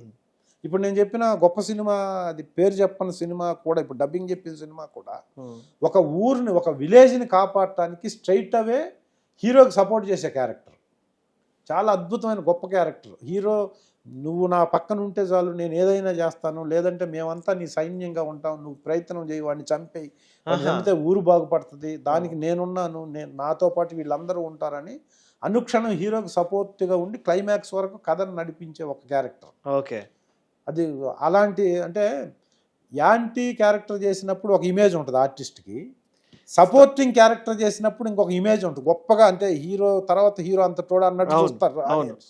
నేను మిర్చిలో పాయింట్ ఆఫ్ వ్యూ మారుతుంది. నేను మిర్చిలో అలా చెప్పాను. మిర్చిలో అలా అంటే ఒక క్యారెక్టరు, అంటే హీరో గారికి సపోర్ట్ చేసి ప్రభాస్ వాళ్ళ మదర్ చనిపోయినప్పుడు ఇంటి దగ్గర ఒక డైలాగ్ ఉంటుంది పాజిటివ్ అనమాట. 20 సంవత్సరాల క్రితం కూడా ఇలాగే ఆపి తప్పు చేశారయ్యా, ఆ తప్పు మళ్ళీ చేయొద్దయ్యా, ఇక్కడ బాబు చెప్పినట్టు ఈయన మీరు లోపలికి వెళ్ళండి, ఇక్కడ అమ్మ కట్టె కాలేలోపు అక్కడ ఆ ఇంట్లో 10 కట్టెలు కాలాలా అని ఒక డైలాగ్ ఉంటుంది. అవును, సేమ్ 20 సంవత్సరాలకు ముందు నేను యంగ్గా ఉన్నప్పుడు కత్తి పట్టుకుంటే కత్తి ఆపేసేయండి అంటాడు సత్యరాజు గారు. అంటే వైలెన్స్తో ఏమీ సాధించలేము, శాంతంగా ఉండి సాధించాలి అని. అప్పుడే కత్తి ఆపండి అంటున్నారయ్యా, కత్తి దించండి అంటున్నారు, అవతల ఊర్లో వాళ్ళు వచ్చి నరుక్కుంటా పోతున్నారు, ఎన్ని రోజులు ఇలా అని బిగినింగ్లో ఒక 20 సంవత్సరాల క్రితం ఒక ఎమోషన్ డైలాగ్ చెప్పి, మళ్ళీ 20 సంవత్సరాల తర్వాత మళ్ళీ ఎమోషన్గా మేము ఎమోషనల్గా వెళ్ళి వాళ్ళని వేసేస్తామంటే ఆపండి అని మళ్ళీ అంటాడు. 20 సంవత్సరాల క్రితం ఒక డైలాగ్ చెప్పిన ఒక సపోర్టరు ఇప్పుడు మళ్ళీ అదే చెప్తాడు ఆ సినిమాలో. 20 సంవత్సరాల క్రితం కూడా ఇలాగే ఆపి తప్పు చేశారయ్యా అని. సో అది పాజిటివ్ క్యారెక్టర్. ఎంత గొప్ప పేరు వచ్చిందంటే నాకు, అది ఇప్పుడు కూడా చెప్తారు, మిర్చిలో చేశారు కదా మీరు క్యారెక్టర్ అని. 13-14 ఏళ్ళు అయిపోయింది. అలాగే యాత్ర, మమ్ముట్టి గారికి సపోర్టింగ్గా ఒక కొండారెడ్డి అని ఒక క్యారెక్టర్ చేశా. దాంట్లో ప్రతి సీన్లో మమ్ముట్టి గారితో 43 రోజులు గొప్ప యాక్టర్. నాకు మమ్ముట్టి గారిని చూడటమే ఒక గొప్ప అనుకుంటున్న సందర్భంలో ఆయనతో కలిసి 40 రోజులు పైగా యాక్ట్ చేశాను నేను యాత్రలో. అది ఒక సపోర్టింగ్ క్యారెక్టర్. అలాగా సపోర్టింగ్ చేసినప్పుడు లైఫ్ స్పాన్ పెరుగుద్ది ఆర్టిస్ట్కి. అవును, అలా నా లైఫ్ స్పాన్ పెంచి ఒక పాజిటివ్ డ్రైవ్లోకి నన్ను తీసుకెళ్లేదానికి ఇప్పుడు ఈ మూవీ ఆ మూవీ ఒకటి నాకు బాగా ప్లస్ అవుద్దని నేను ఈరోజు బిలీవ్ చేసేదాన్ని. ఇప్పటి వరకు Okay. నేను అంత అంత ఇది ఉందని అనుకోలేదు నేను షూట్ చేసేటప్పుడు. ఈరోజు అది ప్రాక్టికల్గా నేను ఇప్పుడు రిలీజ్ కాబోతున్న రాచరికం కూడా అలాంటిది, పాజిటివ్ క్యారెక్టర్. ఒక నక్సలైట్ మారి కొడుకుని కాపాడుకోవటానికి ఎలాగ ప్రయత్నం చేసి పోలీసులతో దెబ్బలు తిని, అసలు నక్సలైట్లు అందరూ తప్పు కాదు, ఒక జెన్యున్ కాజ్ కోసం నక్సలైట్ అవుతారు, నక్సలైట్ అయినోళ్ళు ఎంత సఫరు ఇది చేస్తారు అనేది కథలో ఇదొక పార్ట్ అనమాట. సో అది ఒక మంచి సినిమా. అలా ఇప్పుడు ఒక 7-8 సినిమాలు ఉన్నాయి. ఇప్పుడు ఇంతకీ ఇది ఎందుకు చెప్తున్నా అంటే, ఇప్పుడు డైరెక్టర్లు అయ్యేవాళ్ళు కూడా నన్ను అడాప్ట్ చేసుకొని నాకు మంచి క్యారెక్టర్లు ఇవ్వటానికి ఈ ప్రయత్నం చేస్తున్నారు. అది నాకు హ్యాపీ థింగ్ ఇప్పుడు ఫిల్మ్ సో ఇండస్ట్రీలో. అంటే లైక్ ఒకప్పటి నుంచి ఒక క్యారెక్టర్ చేసి తర్వాత మళ్ళీ ఈ సెటిల్డ్ క్యారెక్టర్స్ చేయడం వల్ల పాయింట్ ఆఫ్ వ్యూ మారుతుంది, మనకి క్యారెక్టర్స్ కూడా వచ్చేవి కూడా మారుతాయి అన్న. వచ్చేవి కూడా స్లాట్ స్లాట్ మారిపోద్ది, స్లాట్ మారుద్ది. అప్పుడు ఓన్ చేసుకుంటారు ఇంకా ఆడియన్స్. ఇప్పుడు వరకు చూసిన దిల్ రమేష్ గారి నుంచి ఇప్పుడు చూసే దిల్ రమేష్ గారు కొంచెం డిఫరెంట్ గా ఉంటుంది, డిఫరెంట్ మంచిగా చూస్తూ ఆనందంగా చూస్తారు, భయపడకుండా చూస్తారు. మామూలుగా అయితే భయం కొంచెం ఆల్రెడీ మారింది నాకు 5-6 ఇయర్స్ నుంచి మారి. సో ఆ క్యారెక్టర్స్ అనేవి ఒక సర్టెన్ పీరియడ్ వరకు తర్వాత ఆగిపోయినాయి. ఆగి ఇప్పుడు అంతా అంటే సెంటిమెంట్ ఏదన్నా ఒక ఎమోషన్ ఒక విలన్ సైడ్ లాస్ట్ కి మళ్ళీ హీరో వైపుకి రావటమో, కొంచెం మంచి కోసం ప్రయత్నం చేసి మంచి కోసం ఉండేలాగానే ఉన్నాయి. కానీ 100% రాలి. అంటే ఒక పాజిటివ్ అనగానే టక్మని ఈ ఎమోషన్ బ్రహ్మాండంగా ఉంది, ఈ క్యారెక్టర్ దిల్ రమేష్ పెడదాం అనేది రావాలి. ఇప్పుడు రాచరికం నుంచి అండ్ ఈ రోజు మీరు డబ్బింగ్ చెప్పిన వచ్చే సినిమా నుంచి సో దిల్ రమేష్ గారి క్యారెక్టర్స్ కానీ స్పాన్ కానీ నెక్స్ట్ మారబోతుంది అనమాట. డెఫినెట్ గా మారుతుంది, మారాలండి. ఎందుకంటే నేను ఉందే ఇండస్ట్రీ కోసం. అవును, నాకు ఇండస్ట్రీ తప్ప వేరే పని లేదు. నాకు డబ్బు కోసం నేను ఏ సినిమా వదిలేయలేదు. డబ్బు అనేది ఇంపార్టెంట్ కాదు, కెరీర్ ఇంపార్టెంట్. మన హ్యాపీనెస్, మన కెరీర్ ఇంపార్టెంట్. ఎందుకంటే నేను డెఫినెట్గా నేను నా ఫైనల్ బ్రీత్ వరకు, అంటే నా లాస్ట్ క్షణం వరకు నేను యాక్టింగ్లో ఉండాలని ఆర్టిస్టులు చెప్తారు. అంటే అప్పటి వరకు డబ్బు సంపాదిస్తూ ఉండాలనేది కాదు దాని అర్థం. ప్రొఫెషన్లో ఉండాలి. కెరీర్ నాది చివరి వరకు కెరీర్. ఇంకా నేను ఇంకో 250-300 సినిమాలు ఇంకొక 10 yearsలో చేయాలి, 15 ఏళ్ళలో చేయాలని టార్గెట్. అంటే అండర్ కరెంట్గా చేస్తే డబ్బులు వస్తాయి, అది వేరే. డబ్బుల కోసం ఉండాలని అనుకోరు ఎవరు. నా కెరీర్ అలా ఉండాలి. అప్పుడు దాకా నేను ఆరోగ్యాలతో ఉండాలి, లేకపోతే హెల్తీగా ఉండాలి. అంటే హెల్తీగా ఉండాలి, కెరీర్ గ్రోత్ ఉండాలి అంటే ఖచ్చితంగా నీకు హెల్తీగా కూడా ఉండాలి మనిషి. హెల్త్ అంటే డబ్బు లేకపోతే మెయింటెనెన్స్ ఉండదు. అవును, హ్యాపీనెస్ ఉండాలి, హెల్త్ ఉండాలి. అప్పుడు హెల్తీగా కెరీర్. ఫస్ట్ ఇండస్ట్రీలో ఉన్న వాళ్ళకి ఫస్ట్ మెయింటెనెన్స్ అనేది ఇంపార్టెంట్. మెయింటెనెన్స్ అంటే బట్టలు వేసుకోవడం కాదు, మన హెల్తీ వైజ్ గా క్యారెక్టర్ కి ఫిట్నెస్ ఉండాలంటే డెఫినెట్ గా మనీతోనే పని అది. ఆ ఫిట్నెస్ ను కాపాడుకుంటూ ఇంకొక 10-15 సంవత్సరాల పాటు నేను రెస్ట్లెస్ గా యాక్ట్ చేయాలి అనేది నా ఫైనల్ యాంబిషన్. ఆ వైపుగా నన్ను ఇండస్ట్రీలో మనుషులు ఎవరు గొప్పవాళ్ళు కాదు, కానీ ఇండస్ట్రీ గొప్పది. ఆ ఇండస్ట్రీ నన్ను ఇంకో 10-15 సంవత్సరాలు వర్క్లో ఉంచుతుంది అని ఫీలింగ్ నాకు, అని ఫీల్ అవుతున్నాను. దాని వైపుగా మాకు యంగ్ డైరెక్టర్స్, మేనేజర్స్ అందరూ నన్ను 15 ఏళ్ల క్రితం ఎలాగా నన్ను ఎంకరేజ్ చేశారో ఇప్పుడు అంతకంటే బాగా ఎంకరేజ్ చేస్తున్నారు. ఆ హ్యాపీనెస్ మీకు తెలుస్తుంది జనరల్గా, అలా చేస్తున్నాను. ఓకే. అండ్ ఫైనల్గా అన్న లాస్ట్ క్వశ్చన్, మీరు ఇప్పుడు వచ్చే జనరేషన్స్కి ఒక ఇచ్చే సజెషన్ అంటే లైక్ ఇండస్ట్రీలోకి వచ్చే ఉంటారు కదా, నేను ఫిలింకి వెళ్ళాలి, ఫిలిం మేకింగ్ చేయాలి, లేదా ఫిలింలో యాక్ట్ చేయాలి, ఇలా డైరెక్టర్స్ కానీ, మ్యూజిక్ డైరెక్టర్స్ కానీ, యాక్టర్స్ కానీ, కొత్త వాళ్ళకి మీరు అంటే మీలాంటి సీనియర్ యాక్టర్స్ ఇచ్చే ఒక సజెషన్? ఇప్పుడు దాకా చెప్పింది అందరూ అంతా దాదాపుగా కొత్తగా వచ్చే వాళ్ళకి అడాప్ట్ అయ్యేదే. బట్ ఒకటి ఫాలో అవ్వాలంటే ఏ సజెషన్ ఫాలో చేయాలి? ఏమి లేదు, ఇది ఒక్కటే వాళ్ళు చెప్పాలంటే, ఇది మనుషులు వచ్చేవాళ్ళు అనుకున్నంత ఈజీ కాదు. ఈజీ కాదని రాకుండా ఉండొద్దు, ప్రయత్నించాలి. ఖచ్చితంగా ఆ యాంబిషన్ ఉన్నోళ్ళు రావాలి, వచ్చి ప్రయత్నం చేయాలి, ప్రయత్నం చేసి సక్సెస్ అవ్వాలి, సక్సెస్ అయ్యి యాక్టర్లుగా గొప్ప పేరు ప్రతిష్టలు తెచ్చుకోవాలి. ఎందుకంటే ఇది ఒక స్టేజ్లో నాతో ఆగదు, ఇంకొకళ్ళతో ఆగదు. కొత్త నీరు వస్తుంటుంది, పాత నీరు పోతుంటుంది. అవును. మేము అంటే ఈ 25 ఏళ్ళు ఉన్న తర్వాత కూడా సస్టైన్ అవ్వడానికి ప్రయత్నం చేసుకుంటూ ఉండాలి. ఈ ప్రయత్నంలో పోతుంటారు చాలామంది, ఎందుకంటే వేల మంది ప్రతిరోజు వస్తుంటారు. ఆగదు ఇది, ఫ్లో ఆగదు. వర్షాకాలం వస్తే వర్షం రావాల్సిందే, ఎండాకాలం వస్తే ఎండ రావాల్సిందే, దాన్ని ఎవరు ఆపలేము. కాబట్టి వచ్చేవాళ్ళు చాలా చాలా ప్రొఫెషనల్గా వస్తున్నారు, చాలా ట్రైన్డ్ పీపుల్ వస్తున్నారు, చాలా ప్రొఫెషన్గా ఇది ఒక కెరీర్గా మెడిసిన్ లేకపోతే ఇంజనీరింగ్ ఏరోనాటికల్ ఇవన్నీ ఎలా ఉన్నాయో ఫిల్మ్ ఇండస్ట్రీ కూడా ఒక కెరీర్గా ఫీల్ అయ్యి వస్తుంది యూత్. వచ్చేవాళ్ళందరూ దీని గురించి తెలుసుకొని దీంట్లో ఈ కష్టం ఇందాక చెప్పిందంతా అదే. ఒక 4 years 5 years కష్టపడి చదివి ఎంబీబీఎస్ అయిపోయి సర్టిఫికేట్ తీసుకొని ఎంఎస్ చేసి లేకపోతే సర్జనో మెడిసిన్ చేసేస్తే ఒకసారి హాస్పిటల్ ఎస్టాబ్లిష్ చేస్తే వాళ్ళ ఎక్స్పీరియన్స్తో పాటు అది గెయిన్ అవుతూ ఉంటుంది, పెరుగుతూ ఉంటుంది, వాళ్ళ నాలెడ్జ్ పెరుగుతూ ఉంటుంది. ఇది అలా ఉండదు. ఇది నీకు ఒక సర్టిఫికేట్ ఉండదు, నీకు ఒక క్వాలిఫికేషన్ అవసరం లేదు. అలా అని చెప్పేసి నువ్వు వచ్చిన తర్వాత నువ్వు ఎన్ని సంవత్సరాలు లీడ్ చేస్తావో తెలీదు. నువ్వు ఇది మొత్తం ప్రతిరోజు దాన్ని ఏమంటారు, ముళ్ళ మీద పడుకొని నిద్రపోతున్నట్టే. నిద్ర వస్తుంది, ఆ ముళ్ళ మీద పడుకుంటే రాదు, అయినా నువ్వు నిద్రపోవాలి. ఆ ముళ్ళ పాన్పులాగే ఉంటుంది ఇండస్ట్రీ అనేది. అయితేనే ఇంతమంది వస్తున్నారండి. ఇది ఈజీ అయితే రూట్ ఇంకా మొత్తం అసలు ఇంక వేరే పనులు ఎవరు చేయరు, మొత్తం ఫిల్మ్ ఇండస్ట్రీలో ఉంటాయి. ఇంత కష్టం అయితేనే ఇన్ని వేల మంది ప్రతిరోజు వస్తున్నారు. జాబ్ చేసేవాళ్ళు వస్తారు, గవర్నమెంట్ జాబ్ హోల్డర్స్ వస్తారు, ఇంజనీర్లు వస్తారు, పోలీస్ డిపార్ట్మెంట్, లాయర్స్, హైకోర్టు జడ్జిలు యాక్ట్ చేయడానికి మేము చూస్తుంటాం కదా. హైలీ రికమెండేషన్తో ప్రతి ప్రొఫెషన్ నుంచి వస్తుంటారు ఇక్కడికి, వస్తుంటారు. మళ్ళీ జాబ్ మానేయాలంటే భయం ఉంటుంది, పోతుంటారు.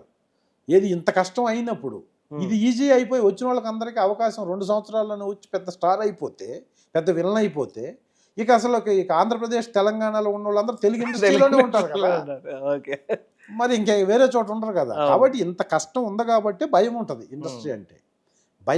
భయం ఉంటుందిగా, భయం ఉంటేనే ఇంతమంది వస్తున్నారు. నీకు ఈజీగా సక్సెస్ అయిపోతే, ఒకడు ఊరి నుంచి వచ్చాడు, ఇంకొకటి సాఫ్ట్వేర్ ఇంజనీర్ అయ్యాడు, వాడు చెన్నైలో 10 లక్షలు సంపాదించే లోపే ఇక్కడికి వచ్చిన ఆర్టిస్టు అని వచ్చినోడు కాస్త పెద్ద స్టార్ అయిపోతే వాడెందుకు ఆ జాబ్ చేస్తాడు? ఆ ఊర్లో వాళ్ళందరూ దాదాపు క్వాలిఫై ఉన్న వాళ్ళందరూ, ఆ ఫిజిక్ ఉన్న వాళ్ళందరూ, కొంచెం ముక్కు మొహం బాగున్న వాళ్ళంతా వచ్చి ఇక్కడే ఉంటారు కదా. అప్పుడు అందరూ తీసేవాళ్ళు అయితే చూసేవాళ్ళు ఎవరు? సో కాబట్టి కష్టం ఉంటుంది, తక్కువ మందే వస్తారు. వచ్చిన వాళ్ళు ప్రాపర్గా ట్రై చేయండి, డెఫినెట్గా మీరు గోల్ అచీవ్ అవుతారు, రీచ్ అవుతారు. ఇది దేవుడితో సమానమైన వృత్తి. ఎందుకంటే నిన్నొచ్చి ఒక మనిషి నీతో నేను ఫోటో దిగుతాను అని నిన్ను అడుగుతున్నారంటే ఆ స్థితి తెచ్చుకోవడం సామాన్యమైన విషయం కాదు. అది ముందు జన్మలో ఏదో పుణ్యం చేసుకొని ఉంటే ఈ జన్మలో యాక్టర్ అవుతాడు. యాక్ట్రెస్ అయ్యారు అంటే అంత కష్టపడ్డారని అర్థం. ఆ కష్టం మీరు పడండి, డెఫినెట్గా ఫలితం వస్తుంది. You have one day. Okay, so thank you so much అన్న. Thanks for your time. మీ టైం అంతా ఇచ్చి మీ ఎక్స్పీరియన్స్, మీ ఏమంటారు అప్ అండ్ డౌన్స్లో ఎలా నుంచున్నారు అనేది మాకు బాగా మంచిగా షేర్ చేసుకున్నందుకు thank you so much. And ఏదైతే ఒక మూవీ రాబోతుందో ఆ మూవీతో the point of view, Dil Ramesh గారి మీద ఉన్న పాయింట్ ఆఫ్ వ్యూ మొత్తం చేంజ్ అయిపోయి the settled characters and the మంచి సపోర్టింగ్ క్యారెక్టర్స్ రావాలని మేము కూడా కోరుకుంటున్నాము. సో మళ్ళీ పుష్ప 3 రిలీజ్ అయిన తర్వాత ఫస్ట్ ఇంటర్వ్యూ నాకే వాళ్ళని కోరుకుంటున్నాను. So thank you so much అన్న. థ్యాంక్స్. ఫైనల్గా తెలుగు 360 ప్రేక్షకులు ఈ ఇంటర్వ్యూ చూసి బాగుంది అనుకునే ముందు ఫైనల్గా నేను ఒక విషయం అండి, ఈరోజు మనం ఈ సమాజంలో, ఈ సొసైటీలో ఇంతమంది మంచి మనుషుల మధ్యలో జీవితాన్ని అనుభవిస్తున్నాము అంటే ప్రతి నిమిషం, ప్రతి సెకండు మనం పీల్చే గాలి. ఈ గాలి ఎక్కడి నుంచి వస్తుందో మనందరికీ తెలుసు, మొక్కల నుంచి వస్తుంది. మొక్కకి మనసు ఉంటే, చెట్టుకి భాష ఉంటే, చెట్టు మనతో మాట్లాడితే, ఈరోజు మనిషిగా నువ్వు కట్టుకునే బట్ట నేనే, నివసించే గూడు నేనే, తినే తిండి నేనే, ఆడి నేనే, కాడి నేనే, పాడి నేనే, చివరకు మీరు పోతే మీ పాడెకు కట్టెను నేనే. మరి ఆశాంతం మనిషి పుట్టినప్పటి నుంచి చనిపోయేంత వరకు ప్రతి క్షణం నన్నే వాడుకుంటున్నారు, నాతోనే మీరు జీవితాన్ని గడుపుతున్నారు. మరి ఒక్క మనిషి ఒక్క మొక్కనైనా పెంచలేరా? కుక్కల్ని పెంచుకోవటంలో ఉన్న ఆసక్తి మొక్కల్ని పెంచటంలో ఎందుకు మీకు లేదు? ఒక్క మొక్కనైన నన్ను ఎక్కడో ఒక చోట పెరట్లోనో వీధిలోనో రోడ్డు మీదో ఎక్కడ ఖాళీ ఉంటే అక్కడ పెట్టి నాటి పెంచి నీరు పోసి పెద్ద చేస్తే ఒక మొక్కనైన నేను 1000 మంది మనుషులతో సమానం. మీలాంటి లక్షల మందికి ఆక్సిజన్ అయి గాలినై మీ జీవితాన్ని నిలబెడుతున్నానే, మీరు నన్ను పెంచలేరా అని ఒక మొక్క మనల్ని అడుగుతుంది. అందుకే కనీసం మొక్కల్ని నాటి పెంచకపోయినా ఉన్న మొక్కల్ని కొట్టకుండా చెట్లని రక్షిద్దాం, సురక్షితంగా జీవిద్దాం. జై Hind. Super super super.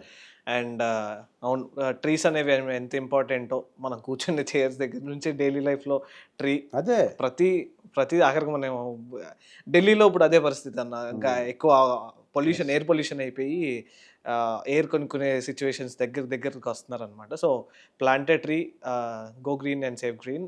Thank you so much అన్న, thanks for the time. And చాలా బాగుంది కవిత, చాలా బాగా రాశారు. అది మీ రైటింగ్స్ ఏనా? చాలా బాగా రాశారు. Thank you so much. And thanks for your time firstly. Keep watching Telugu 360. This is Chandu signing.